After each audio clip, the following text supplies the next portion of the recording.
जय बंदी छोड़ की लोड को नहीं और की। भाई और बहनों, अभी कुछ ही दिन पहले, 1 या 2 दिन पहले, हिसार जेल से सतगुरु रामपाल जी परमेश्वर जी की एक ऑडियो आई थी, विशेष संदेश नंबर 60। और उस विशेष संदेश नंबर 60 में सतगुरु रामपाल जी परमेश्वर जी ने, क्योंकि वर्तमान का समय तो परीक्षा का समय है और परमात्मा तो कोई भी कारण बना के किसी भी बहाने से भगत की परीक्षा लेंगे ही लेंगे। तो आप जी सतगुरुदेव भगवान के द्वारा ली गई उस परीक्षा में फेल हुए या पास हुए, आज हम इसी के ऊपर ये वीडियो बनाने जा रहे हैं। आप सभी भाई बहन लाइव जुड़िए, वीडियो को ज्यादा से ज्यादा व्हाट्सएप के ग्रुपों में, फेसबुक के ग्रुपों में, फेसबुक आईडी पर शेयर कीजिए। तब तक दास अपने पूज्य गुरुदेव भगवान का जयकारा लगाता है। बंदी छोड़ सतगुरु रामपाल जी परमेश्वर जी की जय हो। परम पिता परमात्मा, सारी सृष्टि के रचनहार, कुल मालिक, असंख्य ब्रह्मांडों के स्वामी, जगत गुरु, तीनों लोकों में प्रवेश करके सबका भरण पोषण करने वाले राजाधिराज, आत्माधार, नाथों के नाथ, देवों के देव महादेव, सर्वेश्वर महेश्वर, मृत्युंजय, अजरो अमर, आदि अनादि सनातनी प्रभु, जगत पिता जगदीश्वर, श्री श्री 1008 की उपाधि के वास्तविक अधिकारी, अकाल मूर्त सौद स्वरूपी राम वासुदेव, सर्वगतम ब्रह्म, परम पूज्य, प्रथम पूज्य, परम शांत, परम पुरुष, परम धनी, परम दयालु, सत्य कबीर, हक्का कबीर, अल्लाहु कबीर, अल्लाहु अकबर, बाखबर, अल्लाह ताला, जगत के तारणहार, जगत के मुक्तिदाता, जगत के जगन्नाथ, हारे के सहारे, हिंदुओं के राम, मुसलमानों के अल्लाह, सिखों के वाहिगुरु, ईसाइयों के मसीह, दया के सागर दयानिधि, करुणा के सागर करुणानिधि, स्वयंभू परिभू, संकट मोचन, कष्ट हरण, मंगल करण, दुख भंजन, अविगत कबीर, निर्विकार निर्विषम परमात्मा, अलय अलेख सतगुरु, आदि अनादि सतगुरु, असली मर्यादा पुरुषोत्तम, असली राम, असली कृष्ण, असली घनश्याम, राजाओं के राजा, महाराजाओं के महाराजा, शहंशाहों के शहंशाह, सम्राटों के सम्राट, भगवानों के भगवान, अल्लाहों के अल्लाह, प्रभुओं के प्रभु, मसीहाओं के मसीह, सच्चे वाहिगुरु, बाबाओं के बाबा, पीरों के पीर, सेठों के सेठ, जगत सेठ, सावलसा सेठ, सर्वगुण संपन्न, अनंत कोटि कलाओं के स्वामी, अनंत कोटि ब्रह्मांडों के नायक, योगियों में महायोगी, ध्यानियों में महाध्यानी, सिद्धों में परम सिद्ध,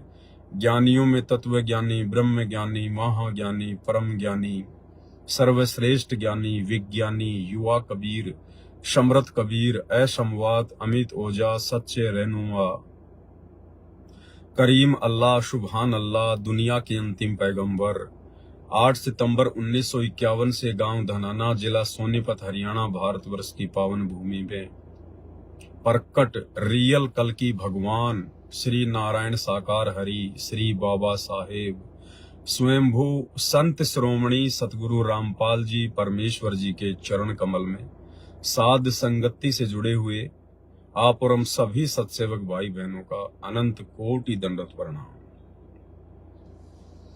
सत्साई भाई और बहनों,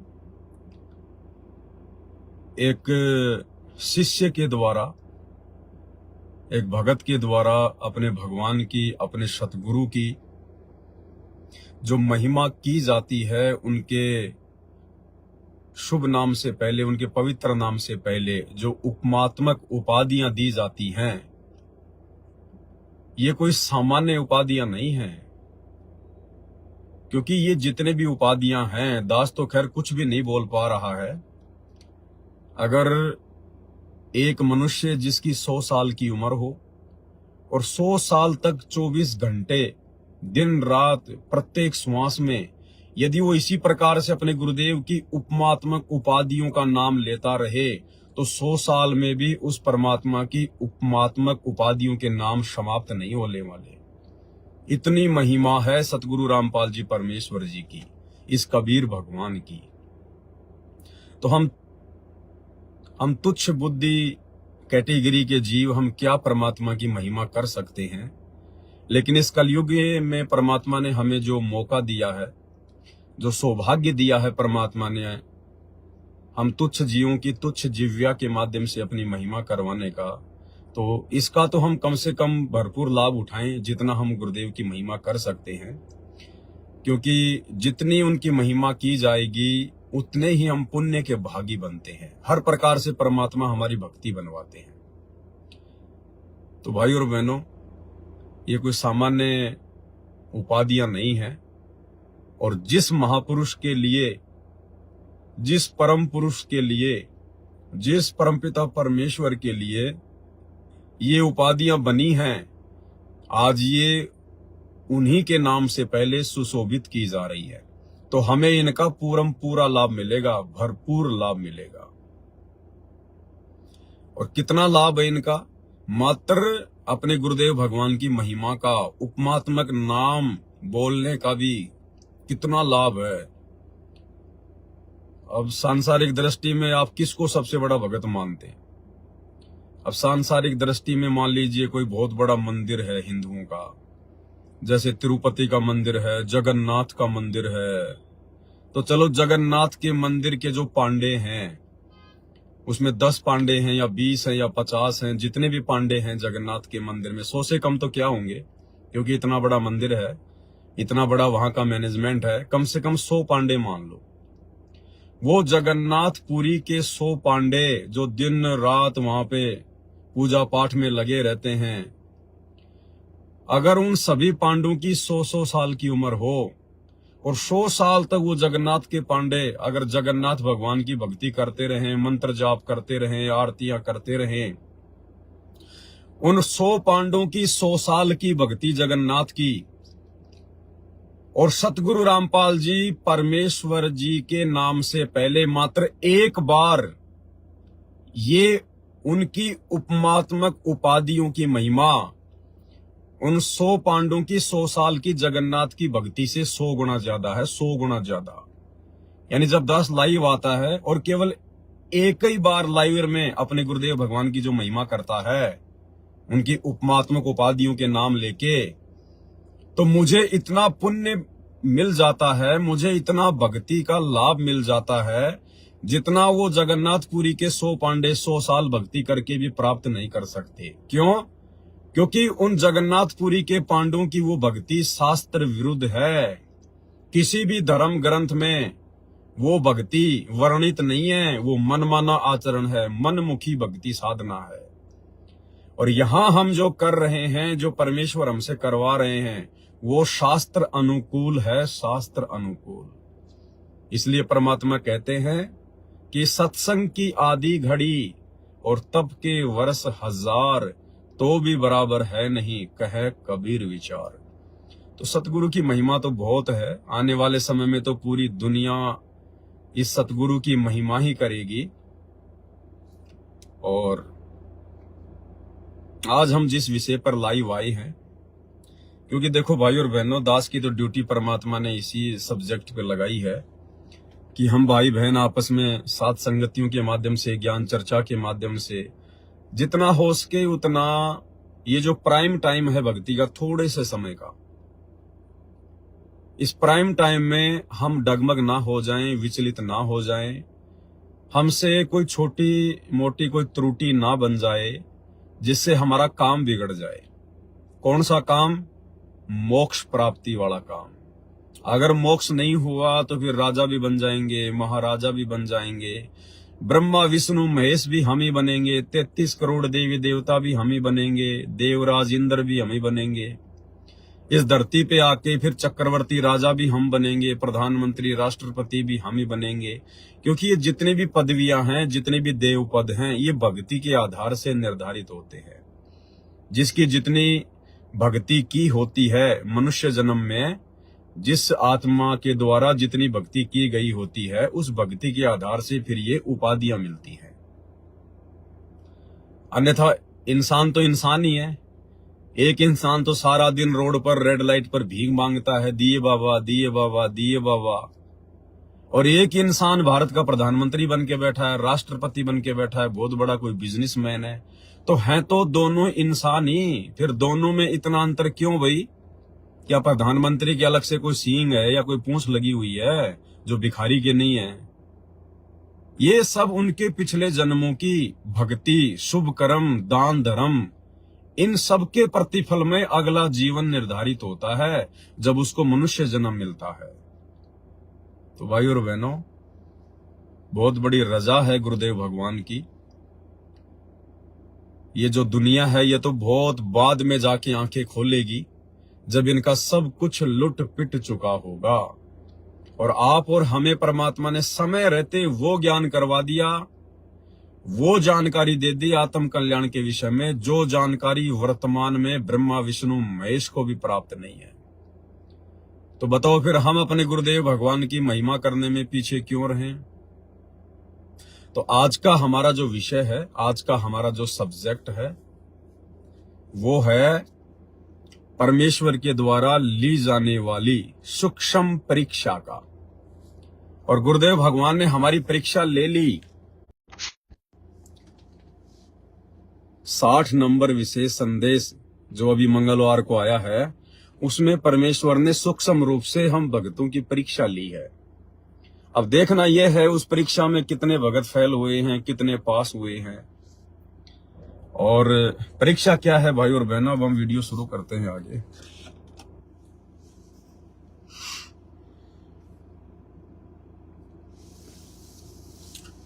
विशेष संदेश नंबर 60 तो आप सभी भाई बहनों ने सुना ही होगा, जो सतगुरु रामपाल जी परमेश्वर जी के फॉलोवर हैं।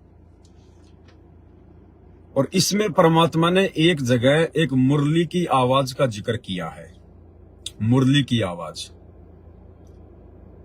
जो कि एक समय इस भक्ति में ऐसा आता है, जब हम उस लेवल पर पहुंच जाते हैं, हम उस स्टेज पर पहुंच जाते हैं, तो ना चाहते हुए भी हमें कानों से मीठी मीठी एक मुरली की आवाज सुनाई देती, एक ध्वनि सुनाई देती है।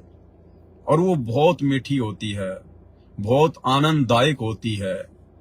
उस मुरली की आवाज के आगे यहाँ पर धरती में, इस धरती पर कोई ऐसा कोई साजबाज नहीं है, कोई म्यूजिक नहीं है। यानी अगर इस पृथ्वी पर भी अगर कोई बहुत अच्छा कोई म्यूजिक है, वो भी उसके आगे, जैसे 100 वाट के बल्ब के आगे 0 वाट का बल्ब होता है, उस प्रकार से यहाँ के फिर ये नकली म्यूजिक हमें फीके फीके लगेंगे वो मुरली की आवाज सुनने के बाद। तो परमेश्वर ने उस मुरली की आवाज का जिक्र किया है। और गुरुदेव ने बताया कि मुझे भी सुना करती थी, मैं भी सुना करता था, बहुत सारी बातें उसमें परमात्मा ने बताई हैं। और फिर परमेश्वर ने कहा कि आप चाहो तो सुन सकते हो। क्या कहा गुरुदेव भगवान ने? कि वो काल की है। यानी जो वास्तविक जो मुरली की आवाज है, जो सतलोक में जो मुरली बज रही है, जिसके बराबर दुनिया में कोई मुरली नहीं है, कोई ऐसी मीठी ध्वनि नहीं है, जो मुरली सतलोक में बज रही है, वो हमें इस शरीर में सुनाई नहीं देगी। हाँ, अगर परमात्मा चाहे तो आत्मा को शरीर से बाहर निकाल के कुछ समय के लिए मुरली सुना सकता है। लेकिन जब तक हमारी आत्मा इस शरीर में है, और यदि हमें वो कानों से मुरली की आवाज सुनाई दे रही है, तो वो काल की मुरली है, और वो भी बहुत मीठी है, बहुत मीठी। तो गुरुदेव ने कहा यदि आप चाहो तो कभी कभार उनको सुन सकते हो। और सुनने का तरीका बताया गुरुदेव ने कि एकांत स्थान पर जाकर बैठो, जहां पर कोई शोर शराबा ना हो, कोई डिस्टरबेंस ना हो, और अपने दोनों कानों में उंगली दे लो या कोई रुई वगैरह ठूंस लो, और फिर एकदम आंखें बंद करके ध्यान लगाओ। तो कुछ समय बाद में आपको एक मुरली की आवाज सी सुनाई देगी, जैसे बहुत दूर से कोई आवाज आ रही है, बहुत दूर से, और वो इतना आकर्षित कर देगी आपको। तो गुरुदेव ने विधि भी बताई है कि चाहो तो सुन भी सकते हो कभी कभार। आपको मैं गुरुदेव भगवान की वो ऑडियो सुना देता हूं, जो मैंने इसमें कटिंग की है, 2.5 मिनट की है, कि मुरली सुनने के विषय में परमात्मा ने उस विशेष संदेश नंबर 60 में क्या कहा है और कैसे ये हमारी परीक्षा ली है परमात्मा ने, सुनिए। बच्चों, ये मुरली जो है ना परमात्मा के दरबार में बज रही है। ये यहाँ की मुरलियां, तो ये भी मुरली है यहाँ की, यहाँ भी आवाज बंसरियां बजती है, लेकिन यहाँ की तो गाने की भी नहीं उसने सुनने के बाद। जब हम भक्ति शुरू करते हो आप, तो भक्ति का जितना प्रभाव पड़ता जाएगा और आपका भक्ति लेवल चलता जाएगा ऊपर को। जैसे जैसे बीपी नापते हैं ना, हवा भरते हैं, उसमें ऊपर चलता पारा, उस मशीन खड़ी मशीन बीपते दूसरी छत की, ऐसे हमारी भक्ति का वो पारा ऊपर को बताता चलता कि इतने कहां तक पहुंच गए। जब भक्ति ऐसी स्थिति में आ जाती है तो हम एक क्रिया करके देखते थे, उसकी वजह जरूरत नहीं, चाहो तो कर भी सकते हो। कति एकांत स्थान में सुबह सुबह कोई शोर ना हो, दोनों कान बंद करके ज्यादा देर नहीं, 5-4 मिनट रखो। कुछ देर के बाद आपको कुछ बाजी इधर उधर के बजते सुनेंगे, बहुत सारे बात। कई दिन के अभ्यास के बाद आपको एक मुरली की ऐसी आवाज आएगी जैसे बहुत दूर से आ रही हो, जैसे बहुत दूर बज रही हो, और वो जैसे सुना कर दूर, तो इतनी गजब की आओगी, कान में गुंजा देगी कान को।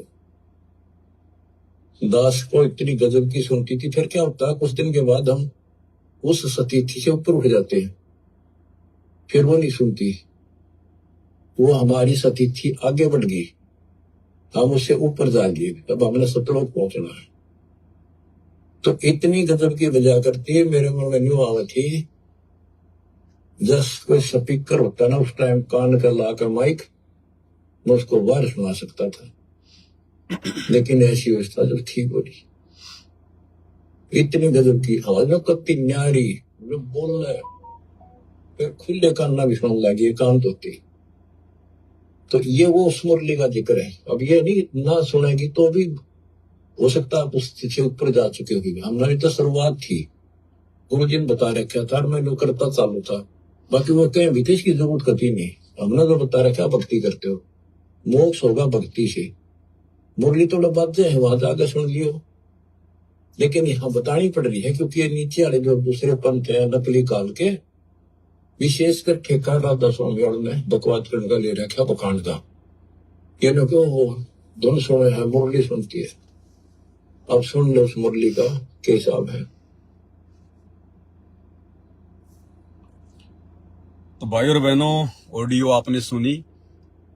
परमात्मा ने मुरली सुनने के विषय में हमें विधि बताई है और कहा कि चाहो तो आप जी सुन भी सकते हो। परमेश्वर जी अपने सत्संगों में कहते हैं कि शब्द सैन सतगुरु की पहचान है, वो पावे अटल सुहागरे। जब तक ये जीव आत्मा इतनी चार्ज नहीं हो जाएगी कि अपने गुरुदेव भगवान के सत्संगों को समझने जब लगेगी, संकेतों को, तब जाके इसकी बात बनेगी। अब क्या संकेत किया गुरुदेव ने, ये आप और हमारी परीक्षा के लिए परमात्मा ने ये बात कही है। आप और हमारी परीक्षा के लिए परमात्मा ने ये मुरली की धुन सुनने वाली बात कही है।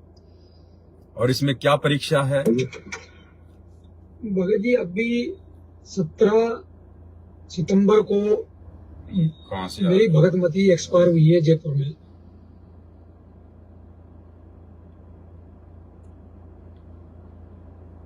तो इसमें हमारी परीक्षा क्या है? दिन रात एक कर दी सतगुरु रामपाल जी भगवान ने हमें इस नकली लोक की स्थिति को समझाते हुए कि ये तो खोकापुर है, खोकापुर। और गुरुदेव कहते हैं, बच्चों तुमने केवल नाम सुना है सुख, लेकिन अभी तुम सुख की परिभाषा से परिचित नहीं हो। 21 ब्रह्मांड में केवल नाम है सुख, लेकिन सुख नाम की यहां पर छींट भी नहीं है।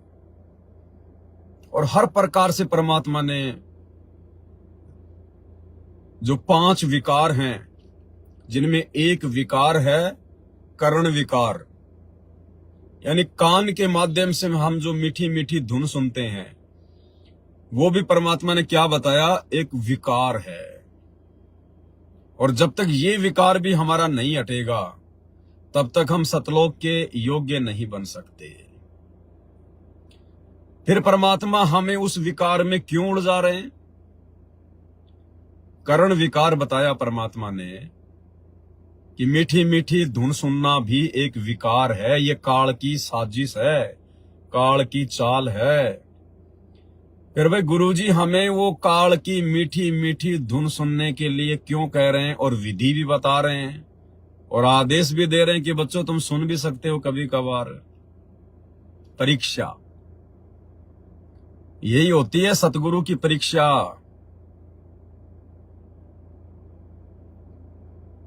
परमात्मा ये चेक करना चाहते हैं कि मेरे भक्तों की भक्ति का पारा कितना ऊपर चढ़ा है। जैसे किसी का ब्लड प्रेशर नापते हैं, जो मशीन बताई गुरुदेव ने कि हाथ के बांध के वो पट्टा सा, और फिर उसको यूं दबाया जाता है, और वो बीपी नापने की मशीन की सुई है, जो पारा है वो ऊपर को चढ़ता जाता है, ऊपर को चढ़ता जाता है। तो गुरुदेव भगवान ने ये चेक करना चाहा है कि मेरी संगत में भक्ति का पारा कितना ऊपर तक चढ़ा है, या खाली ये लोग लातों के भूत हैं, कुछ अपनी कॉमन सेंस भी प्रयोग करते हैं या नहीं करते हैं, मेरे संकेतों को भी समझने लगे हैं या नहीं समझने लगे हैं।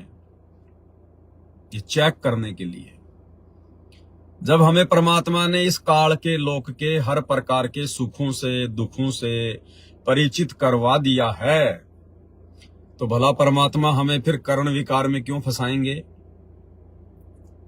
सिर्फ हमारी भक्ति और हमारे कॉमन सेंस को चेक करने के लिए।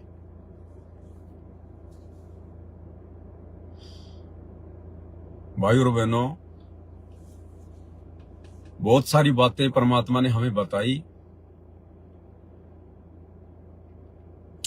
एक समय गुरुदेव ने बताया कि परमात्मा कुछ भक्तों को विमान में बैठाकर सतलोक ले जा रहे थे,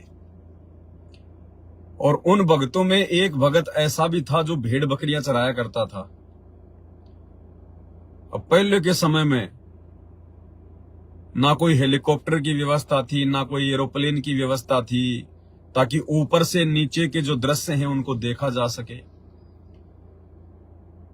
तो 500-700 साल पहले की बात। अब वो बेचारा भेड़ बकरी चराने वाला, और उस समय हरियाली बहुत हुआ करती थी, पेड़ पौधे जंगल बहुत हुआ करते थे। अब जो वो भेड़ बकरी चराने वाला भगत परमात्मा के विमान में बैठ के अपने अन्य भगत भाई बहनों के साथ जब ऊपर चलने लगा, तो नीचे से उसने जब अपने गांव को देखा तो बड़ा सुंदर दृश्य दिखाई दिया। पहाड़, नदियां और गांव और खेत खलियान और जंगल और हरे भरे पेड़। तो उसने कहा, अरे देखो रे देखो देखो कितना अच्छा दृश्य है, अरे वाह, अरे कितना सुंदर लग रहा है। भाई आनंद आ गया, मैंने तो ऐसा दृश्य कभी देखा ही नहीं। तो कहते हैं उसी समय वो भगत परमात्मा के विमान से ऑटोमेटिक नीचे गिरने लगा। तो दूसरे भगत ने कहा कि गुरुजी वो फला फला भगत तो नीचे गिर गया विमान से। तो गुरुदेव ने कहा कि बेटा अभी उसको इस काल की व्यवस्था बहुत अच्छी लग रही है। मैंने जो खोकापुर के बारे में तुम्हारे को बताया है, इस नकली लोक के बारे में जो इतने दिन समझाया बताया, इसको तो अभी ये नकली लोक बहुत अच्छा लग रहा है, बहुत सुंदर लग रहा है, इसके मन को आनंद आ रहा था। और बेटा जब तक पूरी तरह से इस नकली लोक के नकली सुखों को हम हृदय से त्याग नहीं देंगे, आत्मा से त्याग नहीं देंगे, जब तक नफरत नहीं बन जाएगी, तब तक भाई तुम सतगुरु के विमान में बैठकर सतलोक जाने के योग्य नहीं बन सकते। तो बेटा अभी तो उसको यही आनंद आ रहा है, इसलिए उसको नीचे छोड़ दिया कि जहां आशा तां बासा होई, और मन कर्म वचन सुमरियो सोई। अब भाई सतगुरु धरती पर है और वो ही सतगुरु है, और सतलोक ले जाने के लिए आया है, तो भाई परमात्मा हर प्रकार से ठोक बजा के भगत को चेक करता है, हर प्रकार से। तो सतगुरु ने ये देखना चाहा, ये हल्का सा आदेश देकर, और आदेश क्यों दिया परमात्मा ने? ताकि भगत दोषी ना बन जाए। देखो परमात्मा कुम्हार की तरह काम करता है, अंदर हाथ रख के ऊपर चोट मारता है, अंदर सहारा देता है, ऊपर हल्की हल्की चोट मारता है ताकि मटका फूट ना जाए और मटका जो है वो पक भी जाए। तो परमात्मा ने भगत को गुरु आदेश की अवहेलना से उसको बचा भी लिया, ये आदेश देके कि आप सुन भी सकते हो, और सुनने का आदेश देके परमात्मा ने परीक्षा भी ले ली। हालांकि अगर कोई भाई इसको सुन लेगा तो उसका नामखंड नहीं होने वाला, उसकी ऐसी कोई मर्यादा टूटने वाली नहीं है। क्यों? क्योंकि सतगुरु ने आदेश दे दिया कि चाहो तो कभी कभार सुन भी सकते हो। लेकिन परमात्मा ये चेक कर लेगा कि अभी इसको ज्ञान कितना हुआ है, ये ज्ञान में कितना कमजोर है और कितना परिपक्व हो गया, ये सतगुरु परीक्षा भी ले लेगा। अब भाई और बहनों, इस काल लोक की जो मुरली है, जिसके विषय में परमात्मा हमें बता रहे हैं, सुनने के लिए कह रहे हैं, ये मुरली है किसकी? गुरुदेव ने बताया ये काल की धुन है। अच्छा, काल कहां से आया? सतलोक से आया। काल को किसने उत्पन्न किया? सतगुरु ने उत्पन्न किया। तो काल सतगुरु का, काल की वो नकली मुरली सतगुरु की, वो मुरली की धुन सतगुरु की। और जब वही सतगुरु आज धरती पर आकर और अपने मुख कमल से हमें जो शब्द सुना रहा है, हमें जो सत्संग सुना रहा है, क्या दुनिया की कोई भी मुरली, 21 ब्रह्मांड की कोई भी मुरली, क्या उस सतगुरु के मुख कमल से उच्चारित इन सत्संगों से ज्यादा मीठी हो सकती है? क्या गुरुदेव भगवान ने अपने मुख कमल से हमें जो मीठे मीठे शब्द सुनाए हैं, क्या उन शब्दों से वो मुरली मीठी हो सकती है? यही परीक्षा ले रहा है सतगुरु कि जिन जिन भक्तों ने वो मुरली की आवाज सुनने का प्रयास किया, या मन में भी आ गई कि मैं मुरली सुनूंगा कभी एकांत जगह बैठकर, या जिन जिन लोगों ने लगा के कान में उंगली और सुन ली है, क्योंकि बहुत सारों ने सुन ली होगी, हजारों ने प्रयोग कर लिया होगा अभी तक तो संत रामपाल जी की संगत में, तो ये उन भक्तों की परीक्षा हो गई कि नालायकों, तुम्हारे सतगुरु से मीठी कोई मुरली है क्या? अरे भगत के लिए अपने गुरुदेव भगवान के मुख कमल से बोले गए शब्दों से मीठी दुनिया की कोई मुरली है क्या? गुरुदेव भगवान ने अपनी अमृतवाणी में, अपने मधुर वाणी में, अपने मुख कमल से हमें जो सत्संग दे दिए हैं हजारों की संख्या में, क्या गुरुदेव भगवान के मुख कमल से उच्चारित उन शब्दों से मीठी इस 21 ब्रह्मांड की कोई मुरली है क्या? लेकिन जिन जिन लोगों ने वो मुरली की आवाज सुनने का प्रयास किया है, या मन में भी सोच लिया कि आज नहीं तो कल अच्छा सा समय देख के एकांत में बैठ के मुरली सुनूंगा, वो भगत सतगुरु की परीक्षा में उसी समय फेल हो गया। भाई उसे तो अभी काल की धुनी अच्छी लग रही है, उसे तो अभी काल की नकली मुरली की धुन सुनने की इच्छा है। वो कैसे सतलोक के योग्य बन सकता है? अरे परीक्षा लेने के लिए तो कल को जब हम त्रिकुटी पर जाएंगे तो गुरुजी ने क्या बताया कि यही काल, जिस प्रकार वो मुरली की आवाज जीव को फंसाती है, इसका षड्यंत्र है, उसी प्रकार जब हम त्रिकुटी के लिए यात्रा करेंगे शरीर छोड़ने के बाद सूक्ष्म शरीर के माध्यम से, तो 72 करोड़ उर्वशियां एक से एक सुंदर, जो इस पृथ्वी पर कोई औरत सुंदर नहीं है, इतनी सुंदर 72 करोड़ औरतें ये काल हम जीवात्माओं को फंसाने के लिए वहां पर हमारे सामने खड़ी करेगा। और वो उर्वशियां नंगी हो के हमारे सामने आएंगी, हमें अपने प्रेम जाल में फंसाएंगी। ये काल शारदा को भेजेगा, शारदा, श्री ब्रह्मा जी की बेटी शारदा। ऐसे ऐसे ना जाने कितनी शारदाएं अपनी वीणा ले लेके, क्योंकि जो ब्रह्मा जी की बेटी है शारदा सरस्वती, वो जब वीणा बजाती है तो देवता लोग भी मंत्र मुग्ध हो जाते हैं। इतनी मीठी ध्वनि उसकी वीणा की निकलती है। ये लाखों सरस्वतियां भेजेगा और वो मधुर मधुर म्यूजिक बजाएंगी। और भाई और बहनों, यदि हम यहीं पर अगर मुरली की धुन सुनने की इच्छा पाल कर बैठे हैं, सतगुरु से इतना ज्ञान लेने के बाद, तो भला हम उस परीक्षा में कैसे बचेंगे भाई? हम उस परीक्षा में कैसे बचेंगे? क्योंकि गुरुदेव ने बताया, जब तुम शरीर छोड़कर त्रिकुटी के लिए चलोगे तो एक सौपन जैसा होगा। तुम्हें पता नहीं चलेगा कि मेरा शरीर छूट गया और मैं सतलोक जा रहा हूं और मैं त्रिकुटी पे जा रहा हूं और यहां ये क्या हो रहा है। इसी प्रकार से जैसे हम सत्संगों में जा रहे हैं, कहीं कोई मेला भरा हुआ है, कोई रीछ नचा रहा है, कोई म्यूजिक बजा रहा है, कोई 2 के 4 बनाने के लिए, जुआ खेलने के लिए कह रहा है, ऐसा ही लगेगा। तो हम तो फंसे फंसाए पड़े। जब सतगुरु से इतना ज्ञान लेने के बाद, और यदि हम वो काल की धुन सुनने की इच्छा अपने मन में रखे हुए हैं, तो अभी हम कमजोर हैं। अभी हम सतगुरु के सतलोक जाने के योग्य नहीं है, क्योंकि वहां पर भी तो इसी प्रकार से क्या कहा गुरुदेव ने कि जब तुम त्रिकुटी पर जाओगे तो ये काल क्या करेगा, ये मेरा रूप बना सकता है। हालांकि ये काल सतगुरु का रूप नहीं बना सकता। दास ने बहुत सारे वीडियो बना दिए, लेकिन परमात्मा को बोलना पड़ता है भक्ति विधान अनुसार। सतगुरु खुद काल का रूप बना के अपने भगत की परीक्षा लेता है त्रिकुटी पर।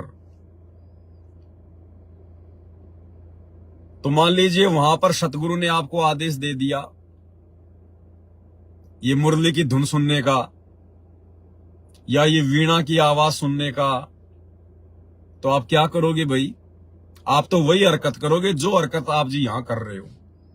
क्योंकि ये धुन सुनना हमारे विशेष नियमों में शामिल नहीं है कि हमने फॉलो करना पड़ेगा।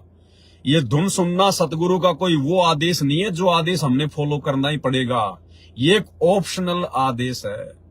गुरुदेव ने कहा कि चाहो तो सुन सकते हो, ये आदेश हो गया, लेकिन साथ में गुरुदेव ने ये भी कह दिया कि चाहो तो, अगर हम गुरुदेव के उस आदेश की पालना नहीं करेंगे तो हम उनके दोषी नहीं हैं, क्योंकि ये ऑप्शनल आदेश है। ऑप्शनल, करना ना करना, मानना ना मानना भगत के ऊपर छोड़ दिया गुरुदेव। तो यही आदेश, यही सतगुरु वहां दे देगा त्रिकुटी पर, तो क्या करोगे?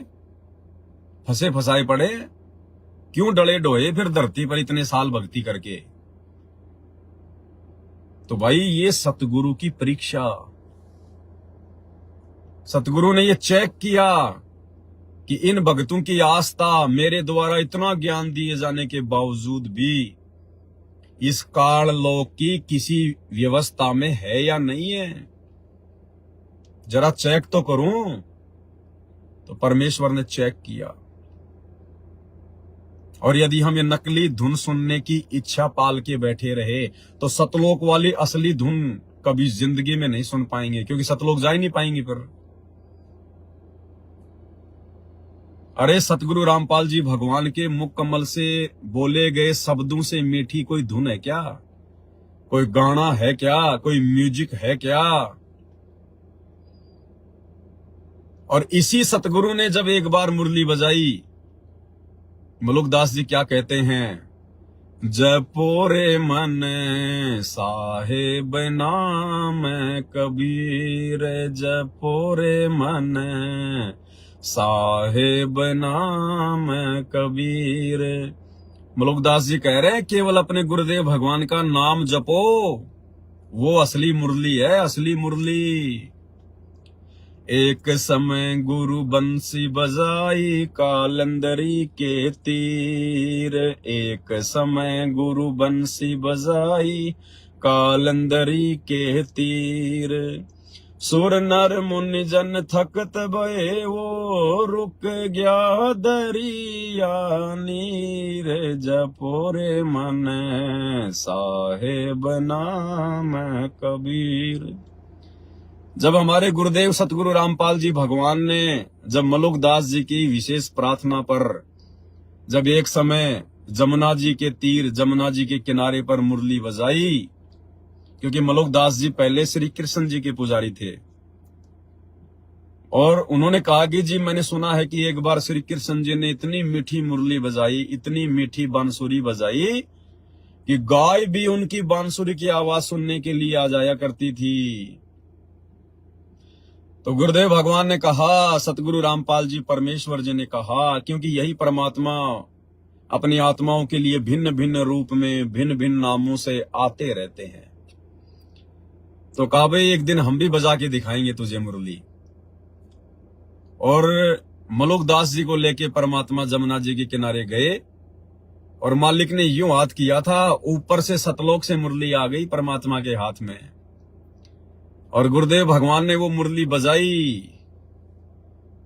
तो कहते हैं सुर नर मुनि जन तकत भये रुक गया दरिया नीर। वो इतनी गजब की मुरली थी, ऊपर से 33 करोड़ देवी देवता, ब्रह्मा विष्णु महेश, साधु संत महात्मा, बड़े बड़े सिद्ध, ये भी सूक्ष्म रूप में धरती पर उतर के आ गए उस मुरली की आवाज से वो प्रभावित होकर। इतनी गजब की मुरली, यहाँ की मुरली सब फेल हो गई।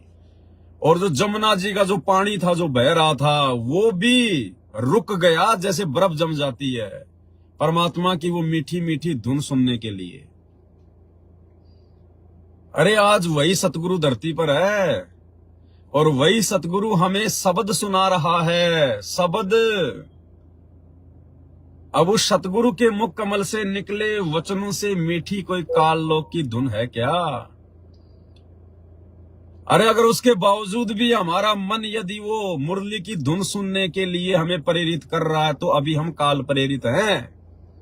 अभी हमारे अंदर काल की प्रेरणा शेष है, अभी काल का प्रभाव ज्यादा है, अभी हम डगमग होने वाली स्थिति में हैं। अभी काल हमें कभी भी भ्रमित कर सकता है, हमारी भक्ति पर वो पोजीशन है। ये सतगुरु चेक कर रहा है कि ये आत्मा खुद अपने थर्मामीटर से और अपना बीपी चेक कर ले कि अभी तुम कितने स्वस्थ हुए हो और कितने बीमार हो। तो ये परीक्षा थी सतगुरु की तरफ से, परीक्षा। और भाई और बहनों, जिस भाई बहन के मन में भी नहीं आया, जिसके मन में भी नहीं आया 1% भी कि मैं सुनूं, तो समझो उस भाई की भक्ति बिल्कुल ओके चल रही है, ओके। और जिसने सुन ली, सुनने तो कहां है, कान वान में दे के हाथ जिसने प्रयास कर लिया होगा, या जिसने मन में ये धारणा बना ली कि सुनूंगा कभी न कभी टाइम मिलेगा, तो अभी वो पूरी तरह से सतगुरु रामपाल जी भगवान की भक्ति के योग्य नहीं बने हैं। तो ये सूक्ष्म परीक्षा थी सतगुरु रामपाल जी भगवान की। और फिर आगे क्या कह दिया गुरुदेव ने, आगे फिर क्या बताया गुरुदेव ने उसी मुरली के विषय में।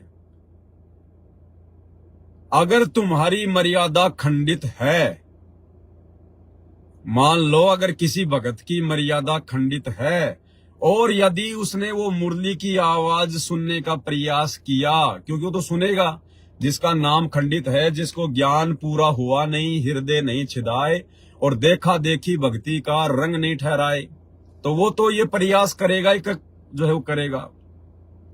और यदि उस भगत ने वो प्रयास किया, और यदि उसके कोई पिछले भक्ति से, ओम नाम की कमाई से, उसकी पिछली साधना से यदि उसको वो काल की मुरली की धुन सुनाई दे गई, तो क्या कहा फिर गुरुजी ने आगे कि वो धुन इतनी जबरदस्त है फिर तुम काल के जाल में चले जाओगे।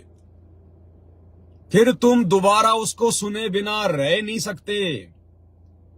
वो तुम्हें इतना आकर्षित करेगी, तुम्हें जब भी मौका मिलेगा तुम तुरंत आंख कान नाक बंद करके तुम बैठ जाओगे मुरली सुनने के लिए।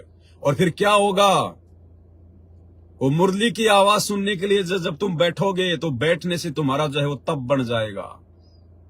और स्पेशल जब तुम मुरली के लिए बैठोगे, क्योंकि आनंद आएगा। हम जीव हैं, 2 कोटि के प्राणी हैं, हमारी क्या औकात है।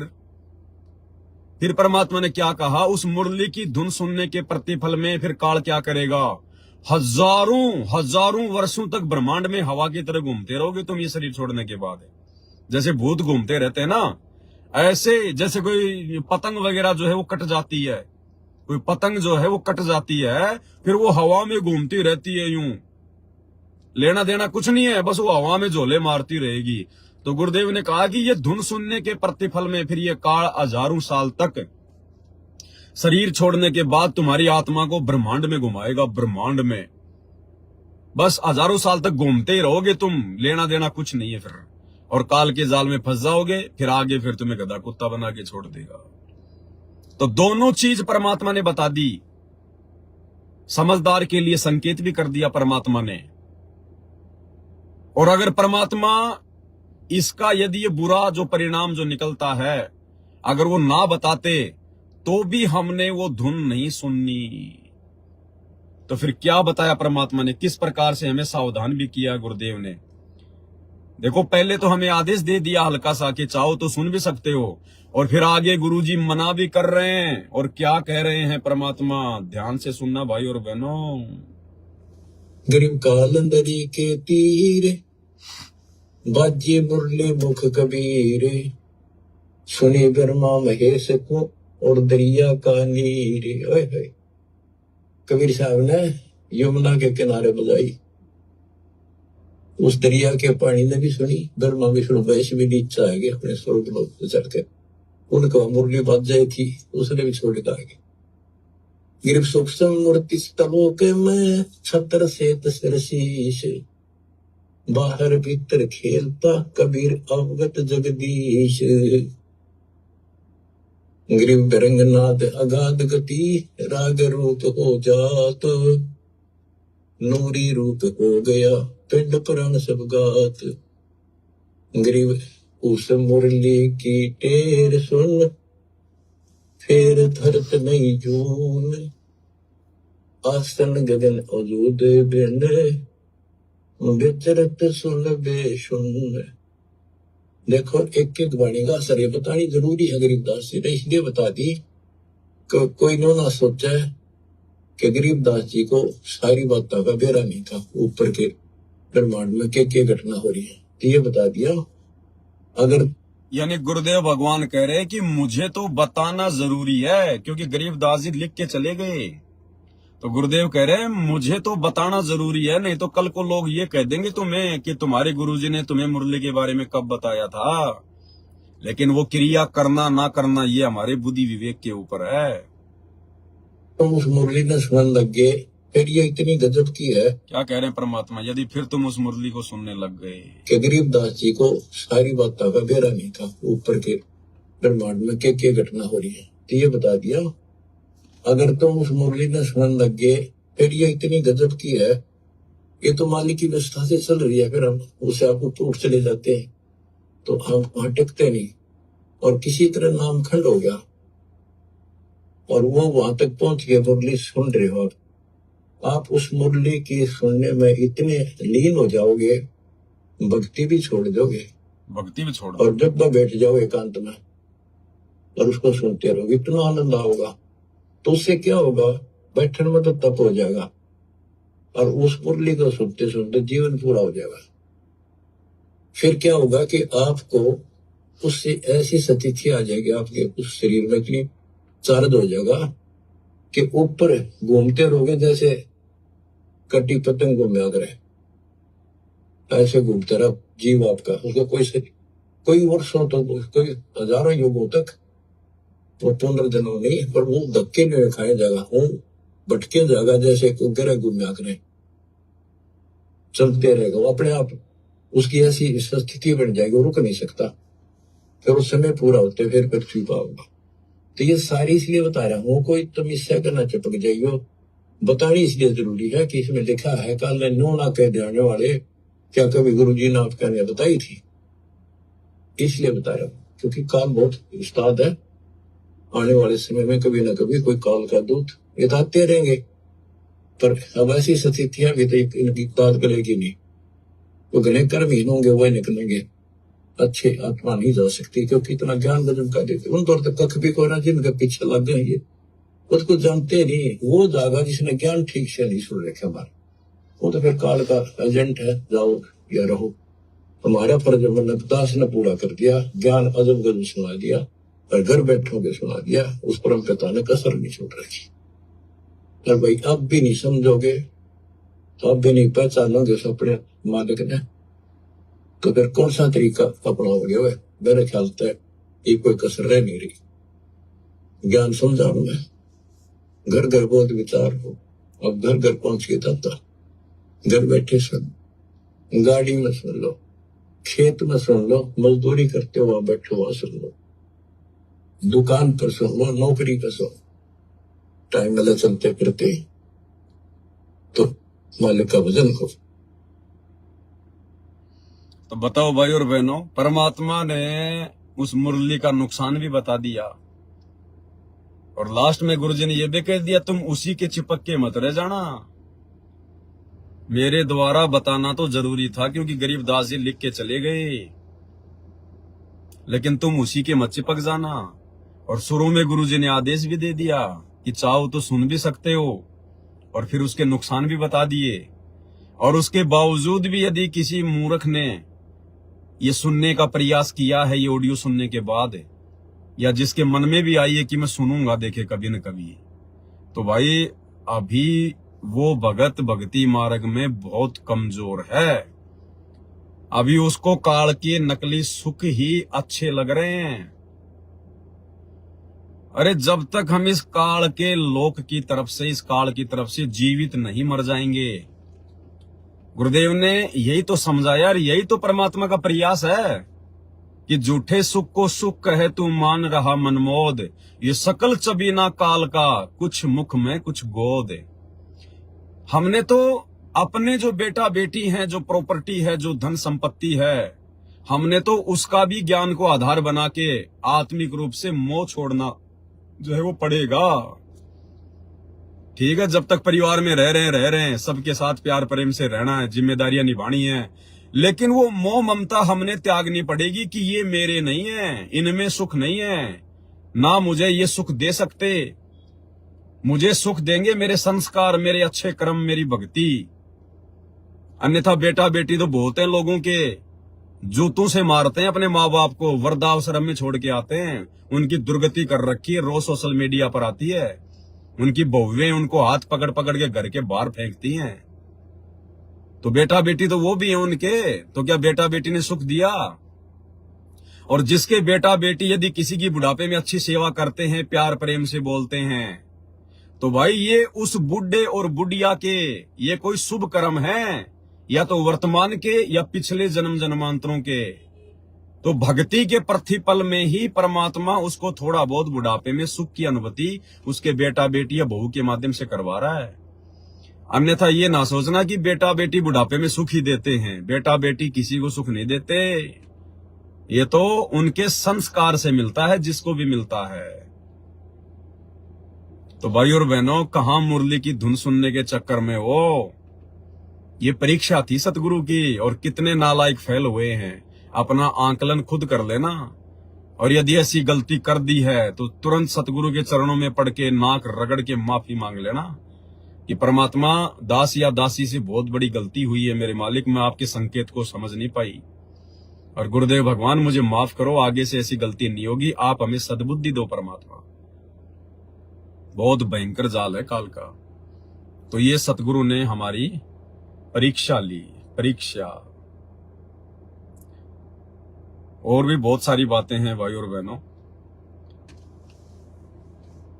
एक हमारी बहन है, उसने, वैसे शंका की कोई गुंजाइश तो नहीं रही वर्तमान में, क्योंकि परमात्मा ने दास को 2015 से निमित्त बना के और भगत समाज की शंकाओं का ही समाधान करवाया है। हजारों की संख्या में दास के फेसबुक पेज के ऊपर वीडियो पड़े हुए हैं। परमात्मा ने दास से पुस्तक भी लिखवाई शंका समाधान, और भी बहुत सारे तरीकों से भाई बहनों की शंकाओं का समाधान किया गया है। और शादी विवाह को लेकर भी दास ने सारी शंकाओं का समाधान जो है उस पुस्तक में किया हुआ है, शंका समाधान में। इसके बावजूद भी एक बहन की शंका आई है, उन्होंने सवाल किया है।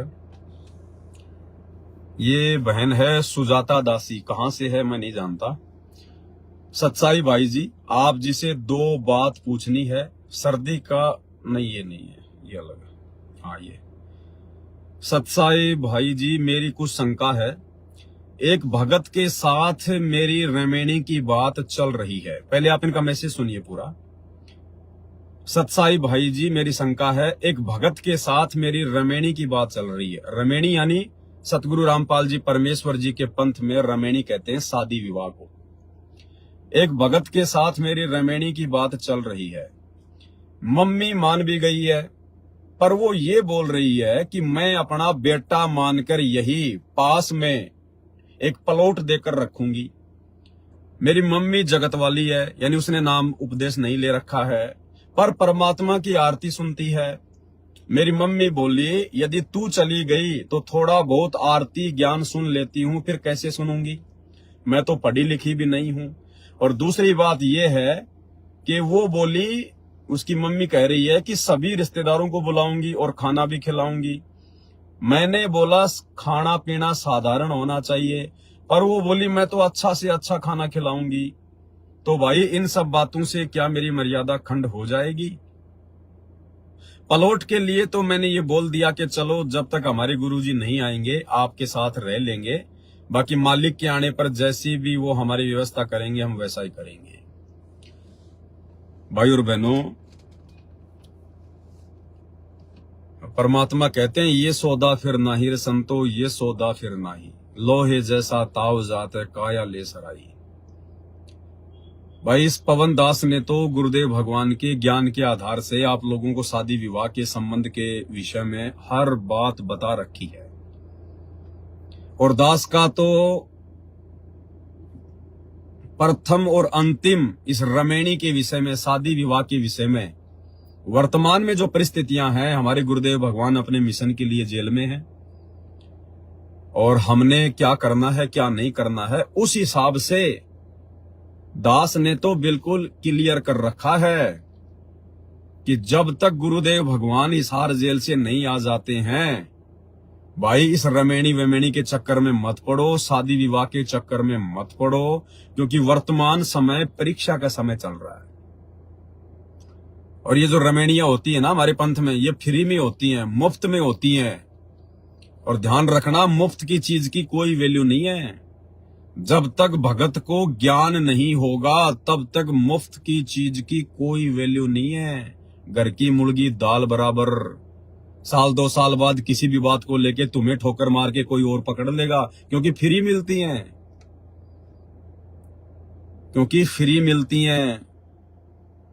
ये परीक्षा का समय है, आप किसी के अंदर की बात नहीं जान सकती। कोई भी आदमी होता है अपना काम निकालने के लिए हमेशा मीठा ही बोलेगा, प्यारा ही बोलेगा। वो अपना वो वास्तविक रूप, वो चेहरा, वो व्यवहार, वो आचरण नहीं दर्शाएगा जो असल में वो है। लेकिन अपने स्वार्थ के लिए, अपना काम निकालने के लिए गधा भी जो है गाय बन के पेश आएगा। तो ये परीक्षा का समय है भाई। और इस परीक्षा के समय में मैं पवन दास ना तो अपने सत्सेवक भाई बहनों के समर्थन में हूं, और सतलोक आश्रम मैनेजमेंट हरियाणा की तो बात ही छोड़ दीजिए, उनका तो कोई हिसाब किताब ही नहीं है।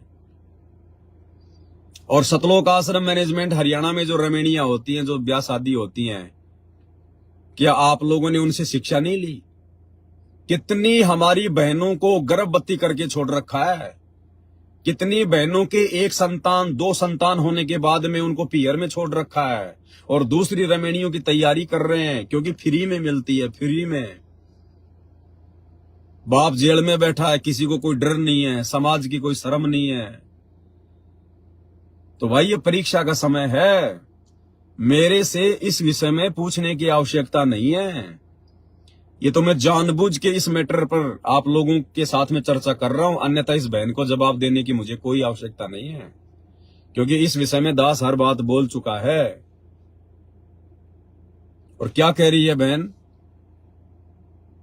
एक भगत के साथ मेरी रमेणी की बात चल रही है, तो बहन आप मर्यादा में नहीं हो, आपकी मर्यादा खंडित है गुरुदेव के ज्ञान आधार से, साथ संगति के नियम और मर्यादाओं के आधार से।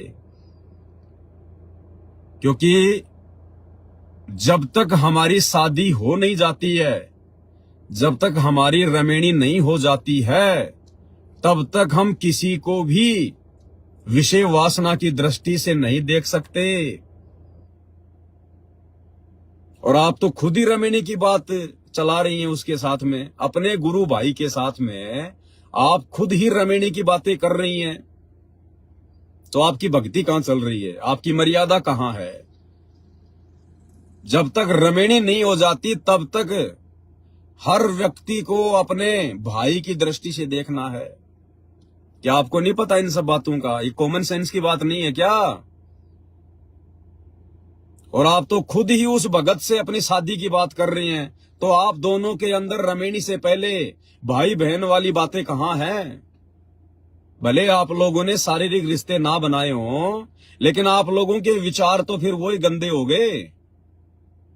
पति पत्नी की दृष्टि से, प्रेमी और प्रेमिका की दृष्टि से आप लोग एक दूसरे से बातें कर रहे हैं कि वे रमेणी कब करोगे, आप कहां के रहने वाले हो, कैसे रमेणी होगी। तो ये बातें कोई गुरु बहन या गुरु भाई आपस में थोड़ी कर सकता है। आप दोनों तो आपस में भाई बहन हैं, और भाई बहन आपस में कैसे अपनी शादी की बातें कर सकते हैं? या तो आपके माता पिता करेंगे, या आपके रिश्तेदार करेंगे, या आपके कोई अन्य गुरु भाई बहन करेंगे।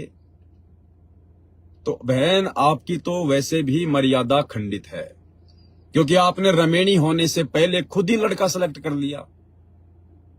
तो उस लड़के की भी मर्यादा खंडित है, जो भी है वो, हमें किसी का नाम जानने की आवश्यकता नहीं है। और आपकी भी मर्यादा खंडित है। और ध्यान रखना भाई और बहनों, जिस जिसको इस पवन दास ने मना किया है, जिन जिन लोगों ने मेरे से रमेणी की बात की है, और जिन जिन को दास ने मना किया है, और यदि जबरदस्ती उन्होंने रमेणी की है, तो भाई वो परमात्मा से नीचे गिरे, नीचे। उनकी रमेणियां सक्सेसफुल नहीं है, सफल नहीं है। क्योंकि दास जो बात बोलेगा परमात्मा के विधान और मर्यादा के अनुसार बोलेगा। ये दुनिया को नहीं लेना देना इन बातों से। जगत वाले नहीं जान पाएंगे हमारी नियम मर्यादा, हमारी बातें। ये तो आगे चल के इन लोगों को इन बातों का पता चलेगा। तो आप जी शादी होने से पहले कैसे उस लड़के से शादी विवाह की बातें कर सकती हो? आप मर्यादा में नहीं हो, आपके विचार गंदे हैं, और फिर अपने आप को सत्सेवक कहते हो आप लोग।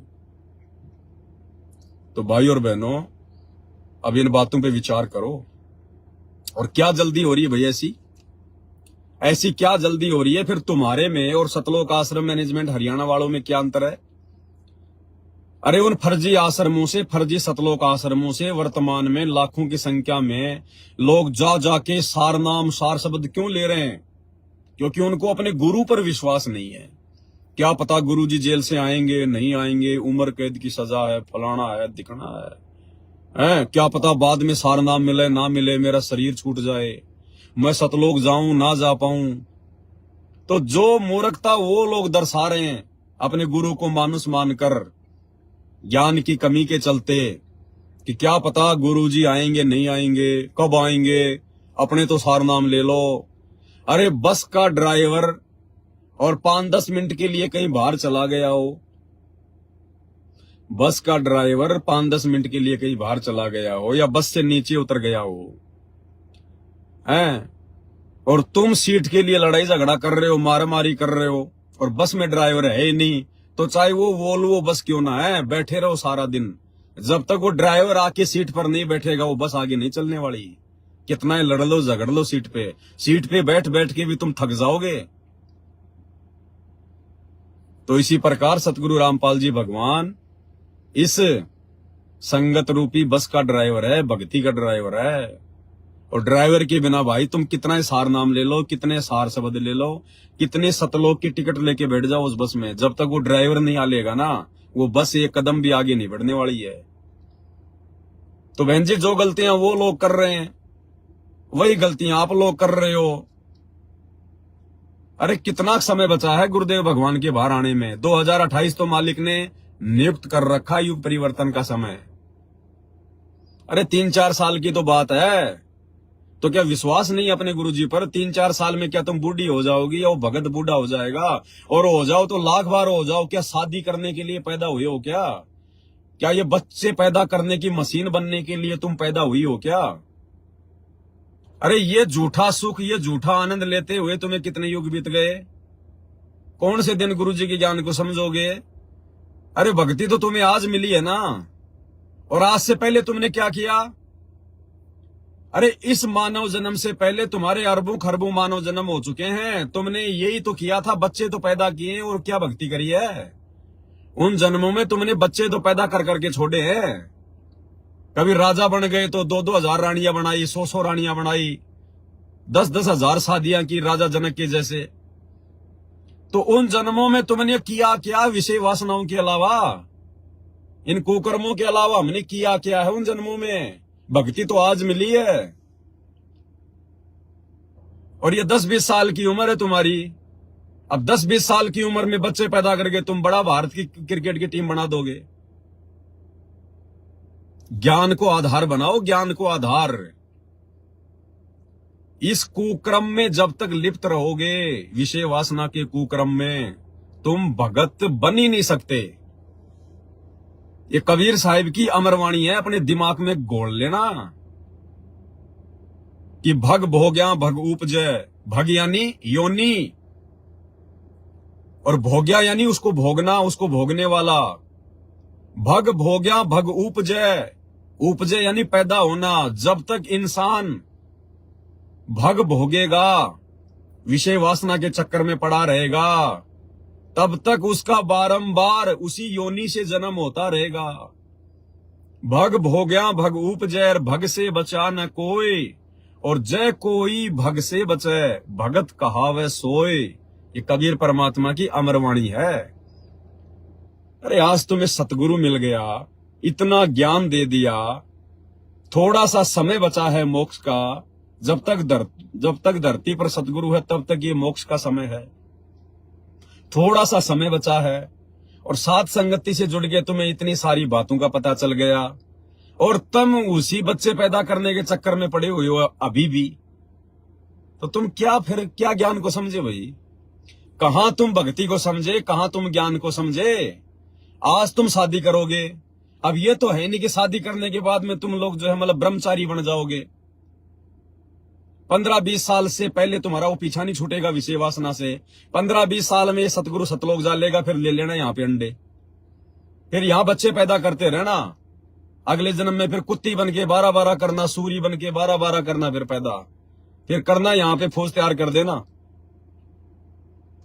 तो थोड़ा बहुत दिमाग लगाओ, विचार करो।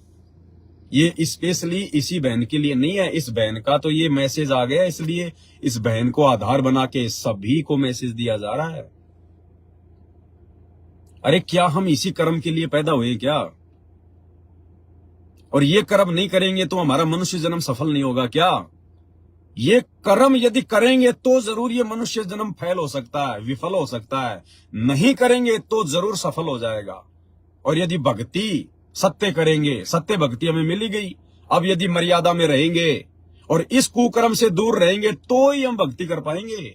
नहीं हम भगत भी नहीं बन पाएंगे। भगत भी चाहे सात संगति से जुड़े हो भाई बहन हो, चाहे सतनाम मिल गया हो, चाहे प्रथम नाम मिल गया हो, चाहे सतलोक आश्रमों से जुड़ा हुआ भाई बहन हो, चाहे सतनाम मिल गया हो, चाहे सार नाम मिल गया हो, चाहे सार शब्द मिल गया हो, अगर अभी तक उसने ये विषय वासना का गंदा खेल खेलना नहीं छोड़ा है, वो अभी भगत की श्रेणी में भी नहीं है, चाहे वो अपने आप को सारनामी समझ रहा है।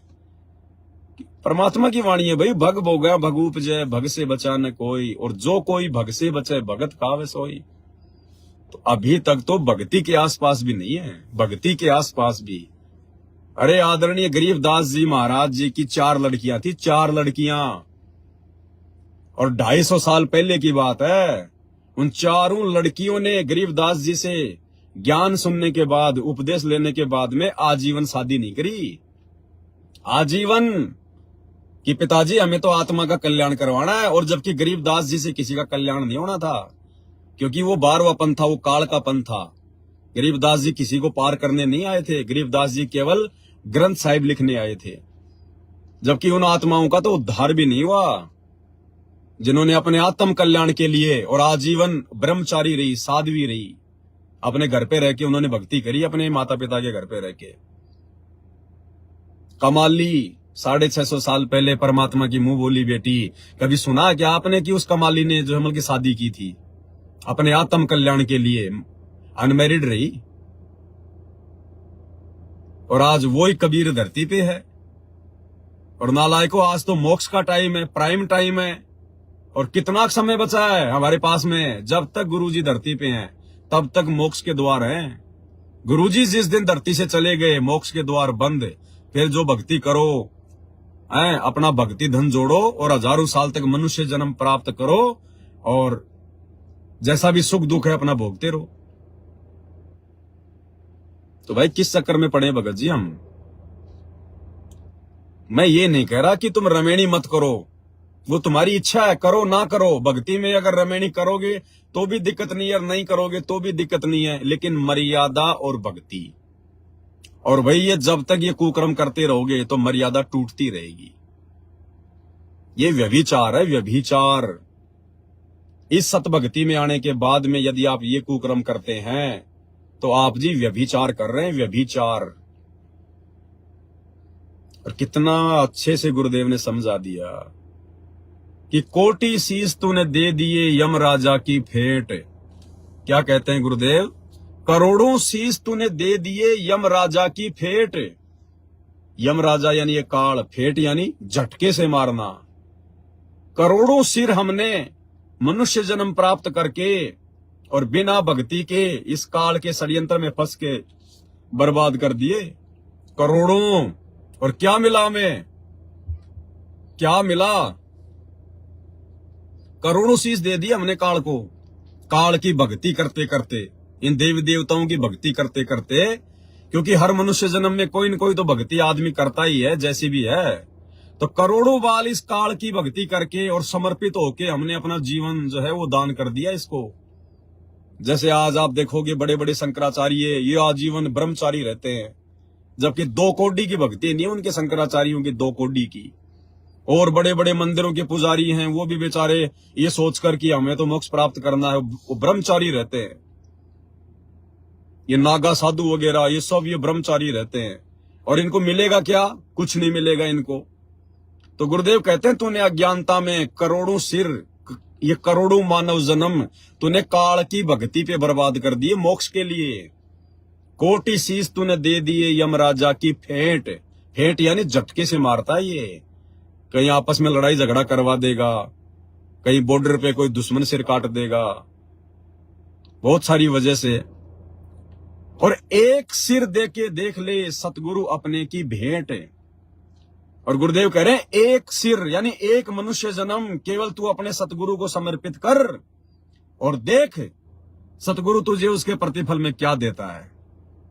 लेकिन प्रेम से भेंट करना है, समर्पित होना है अपने आत्म कल्याण के लिए।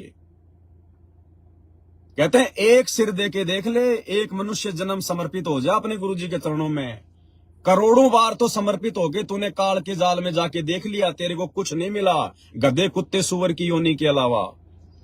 और एक सिर अपने सच्चे सतगुरु की भक्ति को देख के देख ले। सिर देने का मतलब क्या है? समर्पित। समर्पित कि मुझे तो मोक्ष ही करवाना है। बाढ़ में गया मैंने असंख्यों बार, सुअर बन के 12-12 बच्चे पैदा किए, कुतिया बन के मैंने 8-8 बच्चे पैदा किए, राजाओं की रानियां बन के मैंने कितने बच्चे पैदा किए, आम मनुष्य जन्म प्राप्त करके मैंने कितने संतानें पैदा कर दी। क्या मिला? कहां है आज वो बच्चे भी कहीं गधे कुत्ते सुअर बन के घूम रहे हैं। और ये 10-20 साल की उम्र है, और 10-20 साल की उम्र में तुम कौन सा भाई वो वर्ल्ड रिकॉर्ड बना लोगे तुम शादी करके? तो भाई और बहनों, दास की प्रार्थना है, विनती है, ये मौका हाथ से अगर निकल गया ना, फिर शादियां करेंगे, फिर अगले जन्मों में और क्या करेंगे, फिर मनुष्य जन्म प्राप्त करेंगे, फिर ये भक्ति तो मिलनी नहीं है, ये सतगुरु तो सतलोक चला जाएगा, फिर हमें मनुष्य जन्म मिलेंगे और हजारों मनुष्य जन्म मिलेंगे इस भक्ति के प्रतिफल में। और वो हजारों मनुष्य जन्म प्राप्त करके फिर हम कौन सा किला तोड़ेंगे, ये शादियां करके बच्चे तो पैदा करेंगे।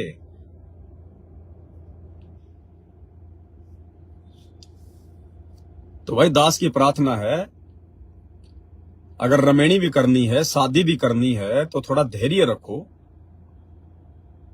ये तुम कोई फौज पुलिस की भर्ती में तो लग नहीं रहे रमेणी करके कि भाई तुम्हारी जो उम्र है वो निकल जाएगी, कि उसके बाद फिर हमारा जो है वो ट्रेनिंग नहीं होगी। तो दो 3-4 साल की बात है, सतगुरुदेव भगवान आ जाते हैं। आने के बाद में फिर कोई अच्छा भगत देख के, कोई ढंग का भगत देख के, और फिर मालिक से आज्ञा लेके परमात्मा के सानिध्य में रमेणी करना, ताकि तुम्हारी रमेणी भी सही चले। वर्तमान में परीक्षा का समय है, परीक्षा के समय में तुम आंख बंद करके चल रहे हो, तुम्हें पता है कौन भगत क्या है, किस भगत के मन में क्या चल रहा है। ये 4 दिन का नशा होता है, ये ब्याह शादी रमेणी का। ये 4 दिन बाद में फिर वो नहीं लगेगी फिर अच्छी। अब तो बड़ा उसके ऊपर कोई मोहित हो रहा है, कोई फिदा हो रहा है, और 4 दिन बाद में फिर वो घर की मुर्गी दाल बराबर हो जाती है। दुनिया भर का बोझ आदमी सिर पे ले लेता है। क्या कहते हैं गुरुदेव भगवान, रिंचक सा सुख और दुख पहाड़ समाना। रिंचक यानी थोड़ा सा सुख, और दुख पहाड़ समाना यानी 2 मिनट का वो सेज का सुख, वो पलंग का सुख, 2 मिनट का बेड का सुख, और दुख पहाड़ समाना। और उसके बाद में वो मूर्ख आदमी दुनिया भर की आपत्तियों, पहाड़ जैसा दुख लेके घूमता है पूरी जिंदगी, करके बच्चे पैदा, और फिर उसको स्कूल भेजना, उसकी ड्रेस लाना, और आज उसको ये करना, और फिर उसकी कोचिंग करवाना, और फिर कभी बीमार हो गया, कभी क्या हो गया, फिर उसकी ब्याह शादी की चिंता, फलाना दिखना, कोई उल्टा काम कर दिया तो फिर मुकदमेबाजी। तो परमात्मा कहते हैं रिंचक सा सुख, जरा सा सुख, और दुख फिर पहाड़ समाना। ये तो बूर के लाडू बताए परमात्मा ने, बूर के लाडू खाओ तो भी पछताओ और ना खाओ तो भी पछताओ। लेकिन आप और हमें तो ज्ञान दे दिया परमात्मा ने, जड़ बता दी। तो भाई देखो, मैं रमेणी वगैरह के लिए मना नहीं करता, लेकिन जो बातें हैं जो भक्ति मार्ग के अनुसार, जो बातें भक्ति मार्ग में बाधक हैं, और ये जो समय चल रहा है वर्तमान में, ये कितना इंपॉर्टेंट समय है, इसकी महत्वता कितनी है, भाई दास को बताना जरूरी है। और कोई मूर्ख ये सोचे कि हम ब्याह शादी नहीं करेंगे तो फिर बुढ़ापे में फिर हमें कौन संभालेगा, हमारे बच्चे तो होंगे नहीं। तो भाई ये अगर इतना भी अगर कोई सोच रहा है ना कि बुढ़ापे में फिर क्या होगा, मेरा अकेले का क्या होगा, तो वो फिर मूर्ख आदमी है, उसको ना तो अपने गुरु का ज्ञान समझ में आया, ना उसको भक्ति समझ में आ गई। अरे आने वाला समय तो ऐसा समय आ रहा है, भगत लोग, अगर ऐसा कोई भगत भाई अगर दिखाई दे गए ना, संगत में दिखाई दे गया, उसको हाथ जोड़ के अपने घर पे लेके आएंगे कि भगत जी घर पे चलो, सेवा का मौका दो, भगत जी घर पे चलो, सेवा का मौका दो, हम आपको कहीं नहीं जाने देंगे, अब अपने माता पिता की तरह आपकी सेवा करेंगे। क्योंकि समय क्या आ रहा आगे, सतयुग, सतयुग। जैसे वो इंद्रमती रानी और साधु महात्माओं को ढूंढने के लिए भूखी बैठी थी, ऐसे ही भगत भाई बहन आने वाले समय में अगर कोई ऐसा है भगत होगा, अगर ऐसा कोई भाई बहन, कोई माता संगत में होंगी जिनके बेटा बेटी नहीं होंगे, बुढ़ापे में जिनकी सेवा करने वाला कोई नहीं होगा, उनको ढूंढ ढूंढ के लाके अपने घर पर अपने माता पिता से भी 100 गुना अच्छी सेवा करेंगे। इस भक्ति से इतनी दया, धर्म, इंसानियत, मानवता हमारे हृदय में सतगुरु रामपाल जी भगवान जो है बल्कि भर रहे हैं। वरना सतयुग जैसा माहौल क्या आएगा। सतयुग में अपना पराया नहीं होता कोई, अपने जैसा दुख लोगों को दूसरे का दुख लगता है, उसको कहते हैं सतयुग। कोई भेदभाव नहीं, कोई अमीरी गरीबी नहीं, कोई जाति पाति नहीं, कोई धर्म की बातें नहीं। जीव हमारी जाति है, मानव धर्म हमारा, हिंदू मुस्लिम सिख ईसाई धर्म नहीं कोई न्यारा। तो इस सतगुरु रामपाल जी की भक्ति में वो पावर है, इस भक्ति की शक्ति से सतयुग आएगा, ऐसा आचार विचार व्यवहार हो जाएगा लोगों का। तो आपको बुढ़ापे में परमात्मा, और गुरुदेव ने सत्संगों में क्या बताया, ऐसे ऐसे उदाहरण दिए हैं गुरुदेव ने। जो भगवान की भक्ति करता है ना, तो भगवान भी नौकर का रूप बना के उसकी सेवा करने चला जाता है। ये तो असंख्य अनंत कोटि कलाओं का स्वामी है, चाहे जितने रूप बना ले भगवान। वो एक भगत था, उसको दस्त हो गए थे, उसकी सेवा के लिए एक नौकर रहा करता था। अब एक दिन उसकी तबीयत खराब हो गई, उसको लग गए दस्त, उस भगत को जो भगवान की भक्ति करता था, बूढ़ा हो रहा था। और उधर से नौकर की मां मर गई, तो उसने कहा कि महाराज जी मेरी मां मर गई, जाना जरूरी है। अब उसने भगत ने भी नहीं रोका कि भाई बहुत दिन हो गए लड़के को, और मैंने 20 दिन इसको जान दे, देखी जाएगी मेरे भाग में जैसा है, दुख सुख पाके अपना काम करूंगा। वो नौकर चला गया अपने गांव, और आधी घंटे बाद में उस नौकर का रूप बना के भगवान आ गया। और 1 महीने तक जब तक वो नौकर नहीं आया, भगवान ने नौकर बन के उसकी टट्टी पेशाब उठाई, उसका खाना बनाया, उसके कपड़े धोए, और कई बार वो धमका भी दिया करता था, अरे तू ढंग से काम नहीं करता। डांट खा खा के भगवान ने अपने भगत की जो है मतलब लैट्रिन उठाई। तो यही तो भगवान है वर्तमान में, वो सतगुरु रामपाल जी भगवान, जिसने ये सारे उदाहरण पेश किए। तो क्या नहीं करेगा परमात्मा। अरे दास किसको कहते हैं, सपने में बरड़ाई के जय कोई कहिए राम, वाके पक्की पावड़ी मेरे तन का चाम। इतना प्यार करता है भगवान अपने भगत से, लेकिन हम अभी तक भगवान की परिभाषा से अपरिचित है। हम अभी भगवान की परिभाषा से अपरिचित है। हमने तो भगवान इनको मान लिया जिनके हाथों में 8-8 हथियार हो, जिनके हाथों में तीर कमान हो, भाला हो, कोई त्रिशूल हो, कोई सुदर्शन चक्कर हो।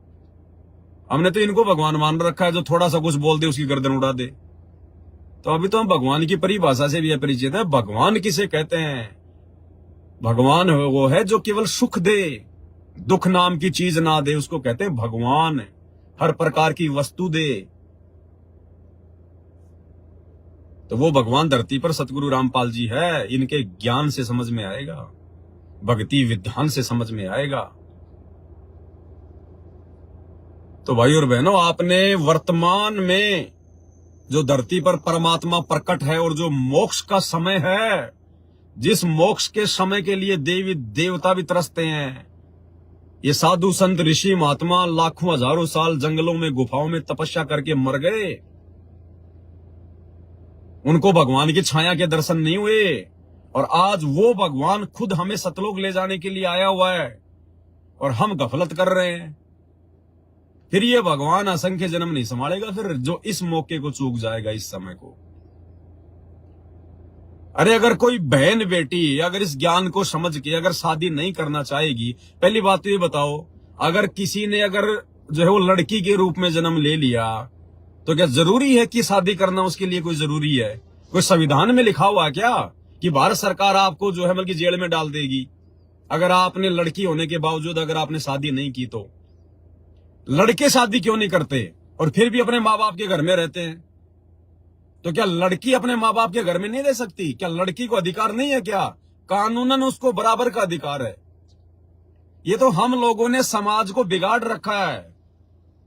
ये तो हम सामाजिक लोगों की आध्यात्मिक अज्ञानता के चलते अपनी घटिया सोच है कि लड़की को घर में नहीं रखना चाहिए, जवान लड़की को घर में नहीं रखना चाहिए। अरे वो जवान लड़का जरूर आपकी इज्जत पे दाग लगा देगा, लेकिन वो जवान बेटी कभी माँ बाप की इज्जत पे दाग नहीं लगाती।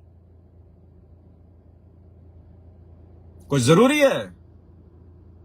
अपने माता पिता के पास में रहो, भक्ति करो और परमात्मा प्राप्त करो और निकलो यहां से। जब लड़का आजीवन अनमैरिड रह के माँ बाप के घर में रह सकता है, तो क्या लड़की नहीं रह सकती क्या? ये कॉमन सेंस की बातें हैं। हमने दुनिया देख के नहीं चलनी है, हमने भक्ति मार्ग को देख के चलना, अपने सतगुरु को देख के चलना है। अगर समाज की मर्यादाओं में फंसोगे ना, जिंदगी में भक्ति नहीं कर पाओगे। और आपकी तो अकेली माँ है। अरे बहन जी, आपका तो सोने पे सुहागा है, क्यों चक्कर में पड़ रही हो फालतू में? क्यों बच्चे पैदा करने की मशीन बन रही हो जबरदस्ती? और साथ संगति से इतना ज्ञान लेके, इतना समझ के अपने सतगुरु भगवान को, और फिर विषय वासना में भाग रही हो। आप तो अपनी माँ की सेवा करो, आराम से बढ़िया रहो। बुढ़ापे में उसकी भी भक्ति बनेगी, उसकी भी सेवा होगी, और अपनी भक्ति कर। और शादी करनी है तो भाई गुरुजी के आने के बाद देखना, बाकी आपकी मर्जी है। मैं कोई जबरदस्ती तो शादी वाले दिन आपका हाथ पकड़ के अलग करूंगा नहीं। आपने पूछा इसलिए मैंने बता दिया, इस भक्ति मार्ग के रूल के हिसाब से। तो भाई और बहनों, हर प्रकार से परमात्मा ने समझा रखा है। अब चलो, जिन जिन भाई बहनों की शादी हो चुकी है, चलो उनको तो ज्ञान नहीं था, उनको तो इतनी समझ नहीं थी। उस समय तक हमें इतना ज्ञान नहीं था, इतनी समझ नहीं थी, वरना ये पंगा कोई नहीं पालेगा अगर ज्ञान हो गया तो। ये तो काल का षड्यंत्र है, ये ब्याह शादी वगैरह, ये बच्चे पैदा करना, ये तो काल का षड्यंत्र है।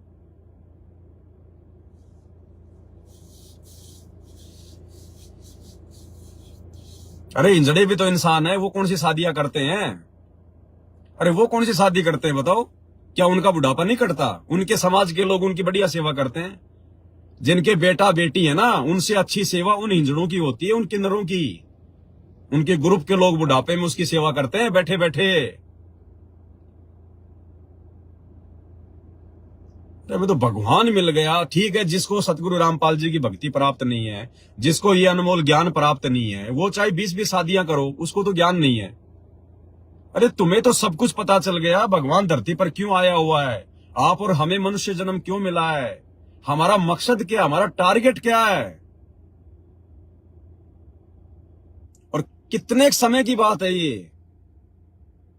तुम्हें तो और भी हकीकत का पता चल गया कि जब तक सतगुरु रामपाल जी भगवान धरती पर हैं संत रूप में, तब तक ही मोक्ष प्राप्त होगा। उसके बाद में भक्ति चलेगी, इनका मार्ग चलेगा हजारों साल, लेकिन मोक्ष नहीं मिलेगा।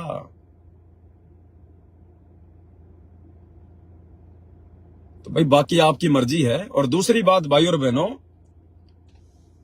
जिसके संस्कार में जैसा परमात्मा ने लिख रखा है, अगर मान लीजिए किसी की रमेणी होनी है, कब होनी है, किसके साथ होनी है, अगर परमात्मा ने आपके भाग्य में यदि रमेणी लिख रखी है आपके प्रारब्ध में, तो वो होके रहेगी।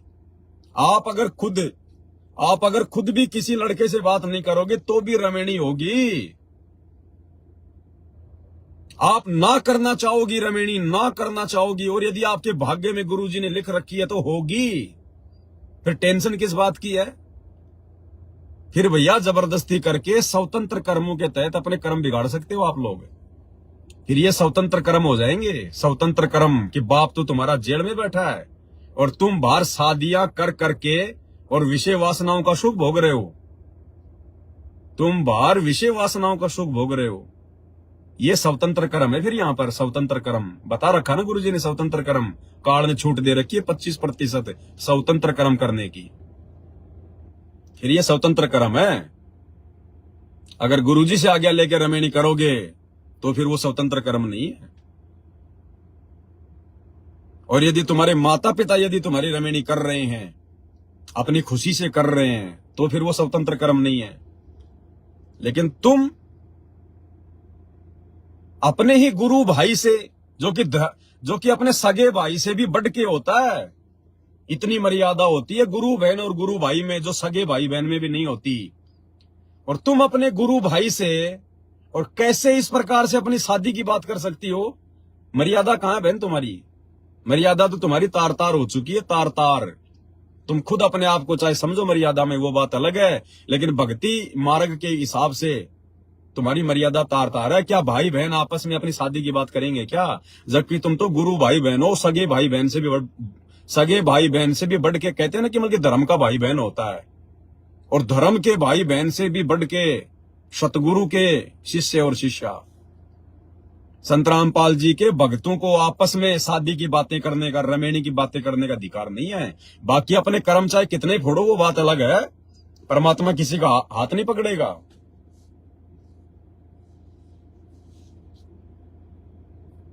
तो ये आपकी अपनी मौज है, आपकी अपनी मर्जी है। और फिर आप कह रही हो कि मेरी माता जी कह रही है कि मैं तो रिश्तेदारों को बुलाऊंगी, और आपने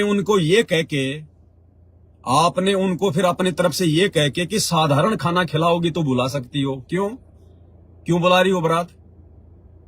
अरे क्यों बुलाई जा रही हो बारात भाई? अगर साधारण खाना खिलाओगी तो क्या सभी रिश्तेदारों को बुला लोगे क्या? ड्रामा कर रहे हो, रमेणी कर रहे हो? क्या कहा सतगुरु ने? अगर रमेणी करनी है, 2-4 आदमी इधर से 2-4 आदमी उधर से, इन आश्रम वालों की तरह संगत को इकट्ठा करके इन आश्रमों में ये ड्रामेबाजी करने की आवश्यकता नहीं होती। और रमेणी नहीं, फिर रामायण हो जाती है, रामायण। तो ये भी तुम्हारी कमजोरी है, ये कहना कि अगर साधारण खाना खिलाओगी तो रिश्तेदारों को बुला सकती हो। वो तो 100 को इकट्ठा कर लेगी, वो तो अपने 100 रिश्तेदारों को इकट्ठा कर लेगी, फिर तुम क्या करोगी? उसने बुलाया अपने किसी और एक रिश्तेदार को और वो अपने साथ में लेके गाड़ी 4 को और बैठा लाया, तुम उसके धक्के मारोगी? तो ये किसने आज्ञा दे दी आपको बहन जी? आपके गुरुजी के कौन से ज्ञान में लिखा हुआ है कि भीड़ इकट्ठी करो आप? और फिर मुझसे पूछ रही हो कि भगत जी माता जी कह रही है कि नहीं, मैं तो अच्छे से अच्छा खाना खिलाऊंगी और सारे रिश्तेदारों को बुलाऊंगी। और फिर आप मेरे से पूछ रही हो कि भगत जी अब मुझे क्या करना है? क्यों, आपको ज्ञान नहीं है इस बात का? आपको इस बात का ज्ञान नहीं है क्या? पवन दास से यश करवा के मुझे जो है मतलब की बलि का बकरा बनाना चाह रहे हो क्या? क्या आपको नहीं पता कि पवन दास इसके बारे में क्या जवाब देगा? तो ये भी आपकी आध्यात्मिक ज्ञानहीनता है, आपकी नादानी, आपकी कमजोरी है। आप खुद मना नहीं कर सकते अपनी मम्मी को, लेकिन आप मना इसलिए नहीं कर रही क्योंकि आपके मन में शादी के लड्डू फूट रहे। आप विरोध इसलिए नहीं कर पा रही, मना नहीं कर पा रही क्योंकि आपके खुद के मन में शादी के लड्डू फूट रहे हैं। अगर इस समय अगर मम्मी को नाराज कर दिया और कुछ कर दिया तो क्या पता रमेणी होने दे, नहीं होने दे। तो ये आपकी कमजोरी है क्योंकि आपका स्वार्थ बीच में आ गया यहाँ पर। तो बहन जी मैं क्यों कहूंगा कि आप बुलाओ, अच्छा खिलाओ या बुरा खिलाओ? मेरे गुरुदेव भगवान ने तो साफ कह रखा है कि भैया मुश्किल से 2-4 आदमी लड़के वाले और 2-4 आदमी लड़की वाली, इससे ज्यादा ड्रामाबाजी नहीं। अब फिर आप जानो बहन जी, आपकी मम्मी जाने, आपका अपना ज्ञान आधार जाने। मेरे आपसे देखो, मैं तो आपको जानता भी नहीं बहन जी, खाली आपका मैसेज आया मेरे पास तो उसी आधार से मैंने आपको जवाब दिया है। और ना मेरा किसी से कोई राग द्वेष ईर्ष्या होती है। अगर कोई अच्छा करेगा तो अपने आत्म कल्याण के लिए करेगा, बुरा करेगा तो अपने लिए करेगा। मेरा तो बिगड़ने वाला कुछ है नहीं। मुझे तो परमात्मा ने एक मौका दे दिया वीडियो बनाने के लिए, ताकि आप जैसी गलती यदि और भाई बहन संगत में कर रहे हैं तो उनको एक शिक्षा मिल जाए। बाकी तो आपकी मौज है, आपकी मर्जी है। अरे हमें तो काल के लोक में जीवित मरना है, तुम लोग जीवित होकर उठ रहे हो। तुम लोग जीवित होने की सोच रहे हो और परमात्मा कहते हैं जीवित मरना पड़ेगा। अरे कैसी कैसी कथाएं सुनाई गुरुजी ने, कैसी कैसी कथाएं हमें जगाने के लिए कि ना जाने कौन सी चोट इस आत्मा को लग जाए, कौन सी चोट लग जाए इस आत्मा को। अरे भाइयों और बहनों, हम जिस विषय वासना में सुख ढूंढ रहे हैं ना, जिस विषय वासना में हम लोग सुख ढूंढ रहे हैं, संभोग क्रिया में जो सुख ढूंढ रहे हैं, जिस दिन आपको ये ज्ञान होगा ना सतगुरु का, अगर आपकी भक्ति सही प्रकार से चल पड़ेगी, आपको इससे बड़ा कोई दुख दिखाई नहीं देगा, इससे बड़ा कोई दुख दिखाई नहीं देगा। और आप जी यदि पहले ये कुकर्म यदि आप जी शादी करके कर चुके हैं और वर्तमान में छोड़ चुके हैं, तो आपको जब वो कुकर्म याद आएंगे ना, तो आपको अंदर से नफरत होने लगेगी कि हम क्या किया करते थे, हम नीचों को इतनी भी समझ नहीं थी। ये तो सबसे घटिया कर्म है, काल के जाल में फांसने का सबसे घटिया। अब तुम क्या भक्ति करोगे? हम लोग ब्रह्मा जी का जो जाप है, जो गुरुदेव ने दे रखा हमारे को प्रथम मंत्र में, ब्रह्मा और शांतरी का, हम क्यों जाप करते हैं भाई? हम क्यों फंसे हुए हैं यहाँ पर 21 ब्रह्मांड में? हमारे ऊपर ऋण चढ़ा हुआ इन सब का, ब्रह्मा शांतरी का, गणेश जी का, लक्ष्मी जी का, विष्णु जी का, दुर्गा जी का, शंकर पार्वती का। इन पांचों जो ये प्रधान देवता हैं, जो हमारे शरीर में, हमारी रीढ़ की हड्डी में जो ये कमल रूप में है, हम क्यों फंसे पड़े हैं? क्योंकि इनका हमारे ऊपर ऋण है, ऋण। और ये ऋण कैसे उतरेगा? जब हम इनकी भक्ति करेंगे। भक्ति मतलब हम इनकी साधना करेंगे, हम इनके नाम की वो मजदूरी करेंगे। और मजदूरी हम क्यों कर रहे हैं? इन नाम मंत्रों की जाप करके और ऋण उतारने के लिए। जो कर्जा ब्रह्मा जी का और सावित्री का जो कर्जा हमारे ऊपर जो चढ़ गया है ना, वो कर्जा उतारने के लिए। और उनका कर्जा क्यों चढ़ा? विषय वासना के चक्कर में पड़ के, विषय वासना के चक्कर में पड़ के ब्रह्मा सावित्री का ऋण हमारे ऊपर चढ़ गया। क्योंकि ये रजोगुण के स्वामी हैं। और एक तरफ तो तुम संत रामपाल जी से भक्ति लेके ब्रह्मा सावित्री का जाप कर रहे हो ऋण उतारने के लिए, और दूसरी तरफ तुम विषय वासना में पड़ के उसका ऋण और चढ़ा रहे हो। तो तुम्हारा कर्जा कभी जिंदगी में उतरेगा क्या? अरे भक्ति तो तुम करोगे थोड़ी, इतनी तुम्हारे पास भक्ति हो नहीं पाएगी, और ऋण चढ़ाओगे तुम ज्यादा। अब कोई आदमी तुम्हारे से 1 लाख रुपए मांगता है और तुम उसके वहां पे मल्कि मजदूर लगे हुए हो, और रोजाना वो तुम्हें 500 रुपए देता है कि भैया जब तक रोजाना मजदूरी करके 500 रुपए करके मेरा 1 लाख नहीं चुका दोगे मैं तुम्हें छोड़ने वाला नहीं। और तुम उसके वहां पे मजदूरी कर रहे हो और वो तुम्हें रोजाना 500 रुपए जो बल्कि माइनस कर रहा है कि ठीक है भाई तेरे 500 आ गए, तेरे 500 आ गए, और 1000 रुपए तुम उससे और उधार ले रहे हो। रोजाना 500 की तो तुम मजदूरी कर रहे हो और 1000 रुपए तुम उसी से उधार ले रहे हो, और ये सोच रहे हो कि मेरा कर्जा उतर जाएगा। जिंदगी में नहीं उतरेगा, उसी के ऋणी बन के मजदूर बन के रहोगे। तो एक तरफ तो हम लोग अपना वो पिछला जो कर्जा है विषय वासनाओं में पड़ के हमने जो कर्जा जो इसका रजोगुण के स्वामी ब्रह्मा सावित्री का हमने जो अपने ऊपर जो है वो चढ़ा लिया है। एक तरफ तो हम ओम नाम का जाप करके जो हमें दिया है जो गुरुदेव भगवान ने, हम उसका वो ऋण उतार रहे हैं, और दूसरी तरफ हम लोग विषय वासना के चक्कर में पड़ के वही संभोग क्रिया करके और उसका हजारों की संख्या में हम उसका ऋण अपने ऊपर चढ़ा रहे हैं। कैसे बाहर निकलोगे? हम तो त्रिकुटी तक भी नहीं जा पाएंगे। तो ये कॉमन सेंस की बातें हैं। तुम भक्ति भी कर रहे हो और तुम अपना जो है मतलब एक तरफ तो कह रहे हो कि हम इनका वो कर्जा उतार रहे हैं, और दूसरी तरफ आप इनका कर्जा और चढ़ा रहे हो। तो कैसे कर्जा उतरेगा भाई? कर्जा उसका उतरेगा जो आगे से कोई ऋण ना ले, और पिछला धीरे धीरे मेहनत मजदूरी करके उतारेगा। तो भाई भक्तों, कॉमन सेंस का भी प्रयोग करो। कॉमन सेंस का हमें जीवित मरना पड़ेगा इस काल की तरफ से। ये काल हमें उस समय तक नहीं छोड़ेगा जब तक हम इसकी किसी भी सुविधा का फायदा उठाएंगे अपनी मौज मस्ती के लिए। और ये ब्याह शादी होती है ना, कोई देश के लिए कोई बहुत बड़ा महान कोई महापुरुष पैदा करने के लिए शादियां नहीं करता है, ध्यान रख लेना। कोई देश के लिए कोई नागरिक पैदा करने के लिए शादियां नहीं करता है, सिर्फ मौज मस्ती के लिए शादियां होती है। और मौज मस्ती में फिर वो बच्चे पैदा हो जाते हैं, उनमें आगे चल के चाहे कोई महापुरुष बन जाओ और चाहे कोई चोर गुंडा बन जाओ, वो बात अलग है। बाकी शादी कोई भी आदमी ये सोच के नहीं करता कि मैं देश के लिए बहुत अच्छा जो मैं कि प्रधानमंत्री पैदा करूंगा, मैं बहुत अच्छा कोई नेक नागरिक जो है मैं वो पैदा करूंगा। कोई नहीं करता नेक नागरिक पैदा करने के लिए शादियां, सब अपने मनोरंजन के लिए करते हैं। वो तो पैदा हो जाते हैं, फिर जिसका जैसा भाग्य है, भाई किसी ने चोर बनना या किसी ने कोई मंत्री बनना, वो फिर आगे बढ़ता हो। तो हम तो अभी आनंद ले रहे हैं इस काल के लोक में, और जब तक हम आनंद लेंगे तब तक काल हमें छोड़ेगा कैसे? क्या कथा सुनाई गुरुजी ने? एक तोते की कथा सुनाई। एक सेठ और सेठानी थी, एक परिवार था, और एक तोता पकड़ के ले आए वो कहीं से और पिंजरे में डाल दिया। अब उनको बड़ा आनंद आया, हमारे घर पे तोता, बोल मिठू मियाँ मियाँ बोल, बोल प्यूं प्यूं बोल, उससे खेले। कई दिन हो गए, तोता भी बड़ा दुखी हो गया, परेशान हो गया, क्या करे क्या ना करें, इस जेल से छूटे कैसे? क्योंकि तोता तो स्वतंत्र घूमने वाला प्राणी है ना, जिस प्रकार ये आत्मा इस शरीर में आके फंस गई काल के लोक में, जबकि आत्मा तो स्वतंत्र घूमने वाली जो है बल्कि वो है वहां पे सतलोक में। तो एक दिन तोते ने कहा, जब वो सेठ जी अपने गुरुजी का सत्संग सुनने के लिए जा रहा था, वो जो सेठ था वो सत्संगी था, तो तोते ने दिमाग लगाया एक दिन, और तोते ने कहा कि सेठ जी, बोले हाँ जी, बोले सत्संग में जा रहे हो? बोले हाँ। बोले हमारा भी एक छोटा सा काम कर दोगे? बोलो भाई, आप अपने गुरुजी से मेरी एक प्रार्थना लगा देना, एक मेरी अरदास लगा देना। हाँ भाई, क्या अरदास लगाऊं? अपने गुरुजी से ये पूछ के आना कि गुरुजी मेरे घर पर जो तोता है उसकी मुक्ति कैसे होगी, वो पिंजरे से बाहर कैसे निकल सकता है,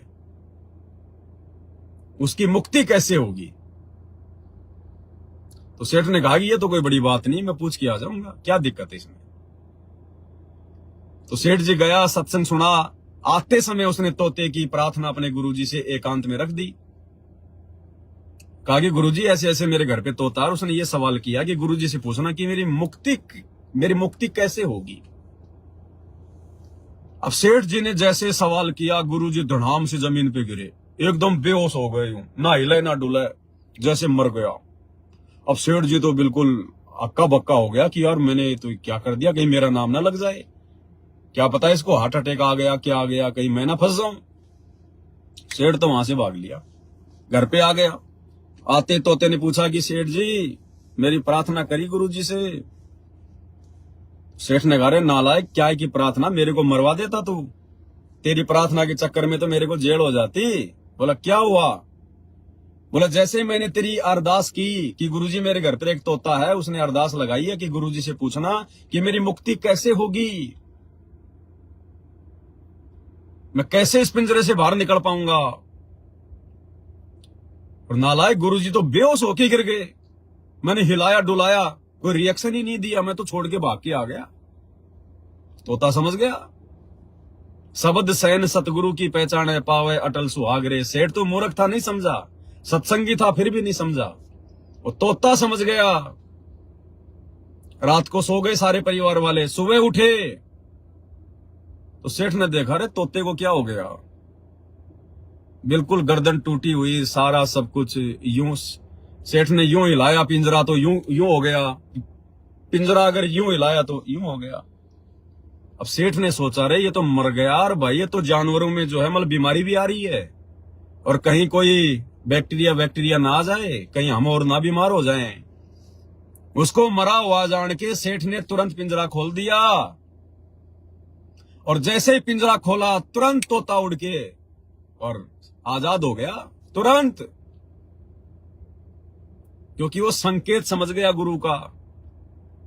उस गुरु ने ये संदेशा दिया था कि बेटा अगर पिंजरे से मुक्त होना है तो जीवित मरना पड़ेगा, जैसे मैंने जीवित मर के इस सेठ को दिखाया।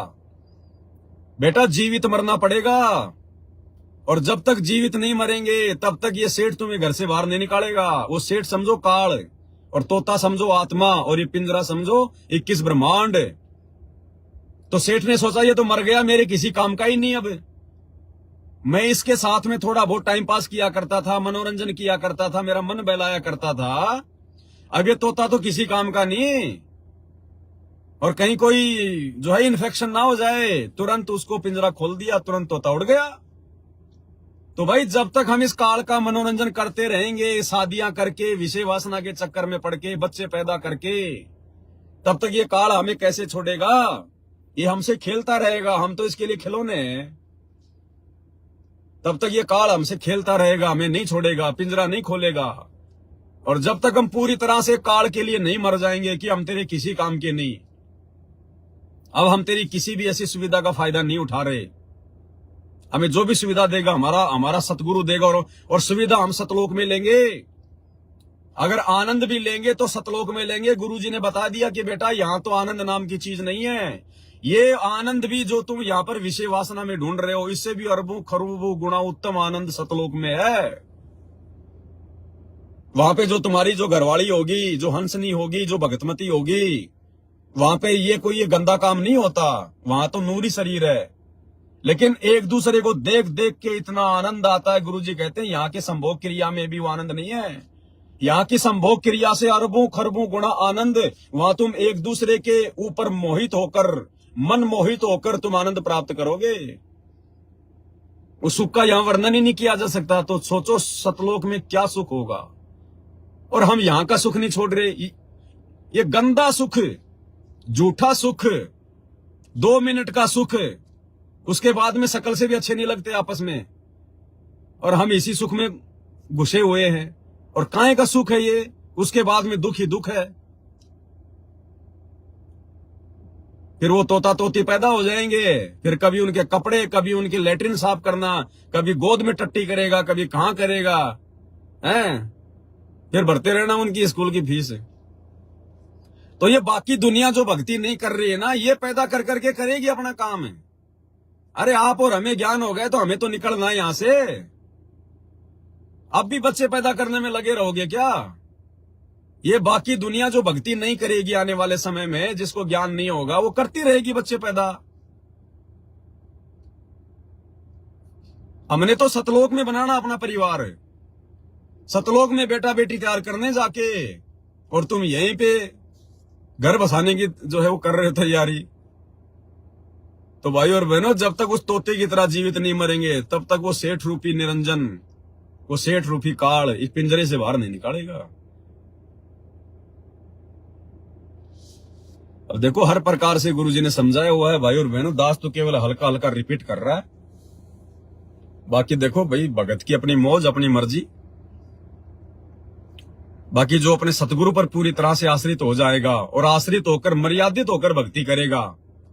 आश्रित होने से भी काम नहीं चलता, अकेले आश्रित तो होना ही होना पड़ेगा, साथ में मर्यादित भी होना पड़ेगा। तब सतगुरु अपने पलकों पे रखेगा, अपनी पलकों पर। और भले आपकी शादी हो ना हो, बेटा बेटी हो ना हो, चलो जिन्होंने शादी कर ली और जिनके बेटा बेटी नहीं हो रहे, फिर वो क्या करेंगे बुढ़ापे में? अगर बुढ़ापे की चिंता को लेके शादी कर रहे हो कि बाल बच्चे बुढ़ापे में सेवा करेंगे, तो जिन भाई बहनों की शादियां हो चुकी हैं और जिनके आज तक कोई संतान नहीं हो रही, फिर उनका क्या होगा बुढ़ापे में? उनकी सेवा कौन करेगा फिर? सतगुरु करेगा सेवा, सतगुरु करवाएगा सेवा। तो ऐसे तुम्हारी होगी फिर, अगर विश्वास रखोगे तो। कहे कबीर सुनो बे साधो, मैं तो हूं विश्वास में।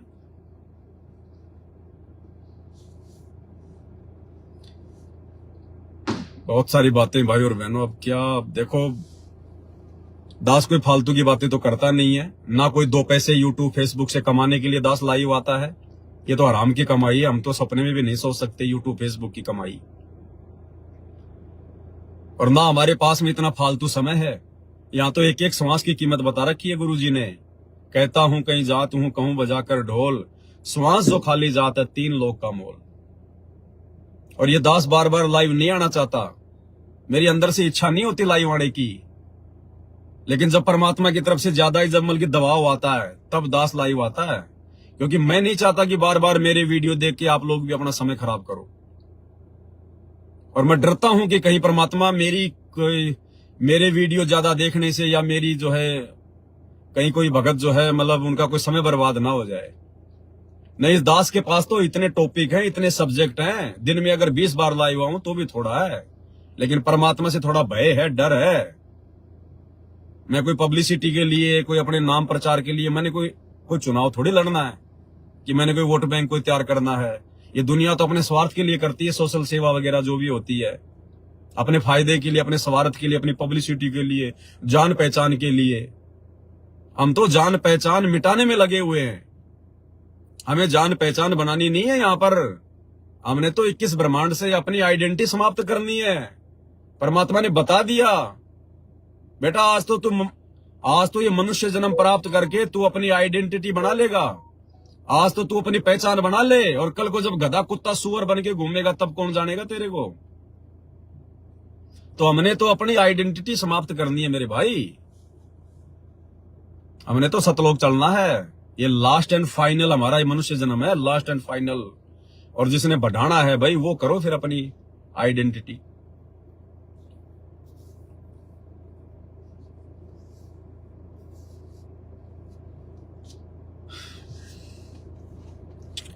बातें तो और है, लेकिन वीडियो ज्यादा लंबा हो जाएगा, फिर दूसरे टॉपिक पे फिर लाइव आएंगे कल। बहुत सारी बातें हैं, परमात्मा ने इतने सब्जेक्ट, इतने टॉपिक दे रखे हैं भाई और बहनों। लेकिन वही है भाई, हम जगत वाले लोगों की तरह कोई फ्री नहीं है।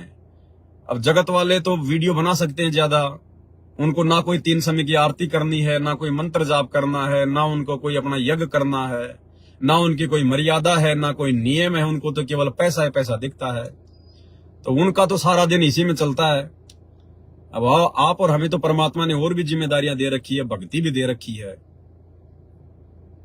तो ये बीच बीच में दास लाइव आके संगत में थोड़ी बहुत जो गलत फहमियां जो पैदा हो जाती है ना काल प्रेरणा से, ये सभी भाई बहनों को सावधान करने के लिए दास को लाइव आना पड़ता है, बताना पड़ता है। क्योंकि दास परमात्मा का दोषी नहीं बनना चाहता। कल को गुरुजी कह देंगे बेटा इस ज्ञान का आप लोगों के अलावा किसी और को तो पता था ही नहीं, और तुम भी अगर अपने भाई बहनों को नहीं समझाते तो फिर कौन समझाता। तो दास तो केवल अपना शिष्य धर्म निभा रहा है। बाकी मुझे ना तो आप लोगों से कोई स्वार्थ है और ना कुछ और है, लेकिन बताना जरूरी है भाई कल को फिर क्योंकि परमात्मा किसी का दोषी नहीं बनता।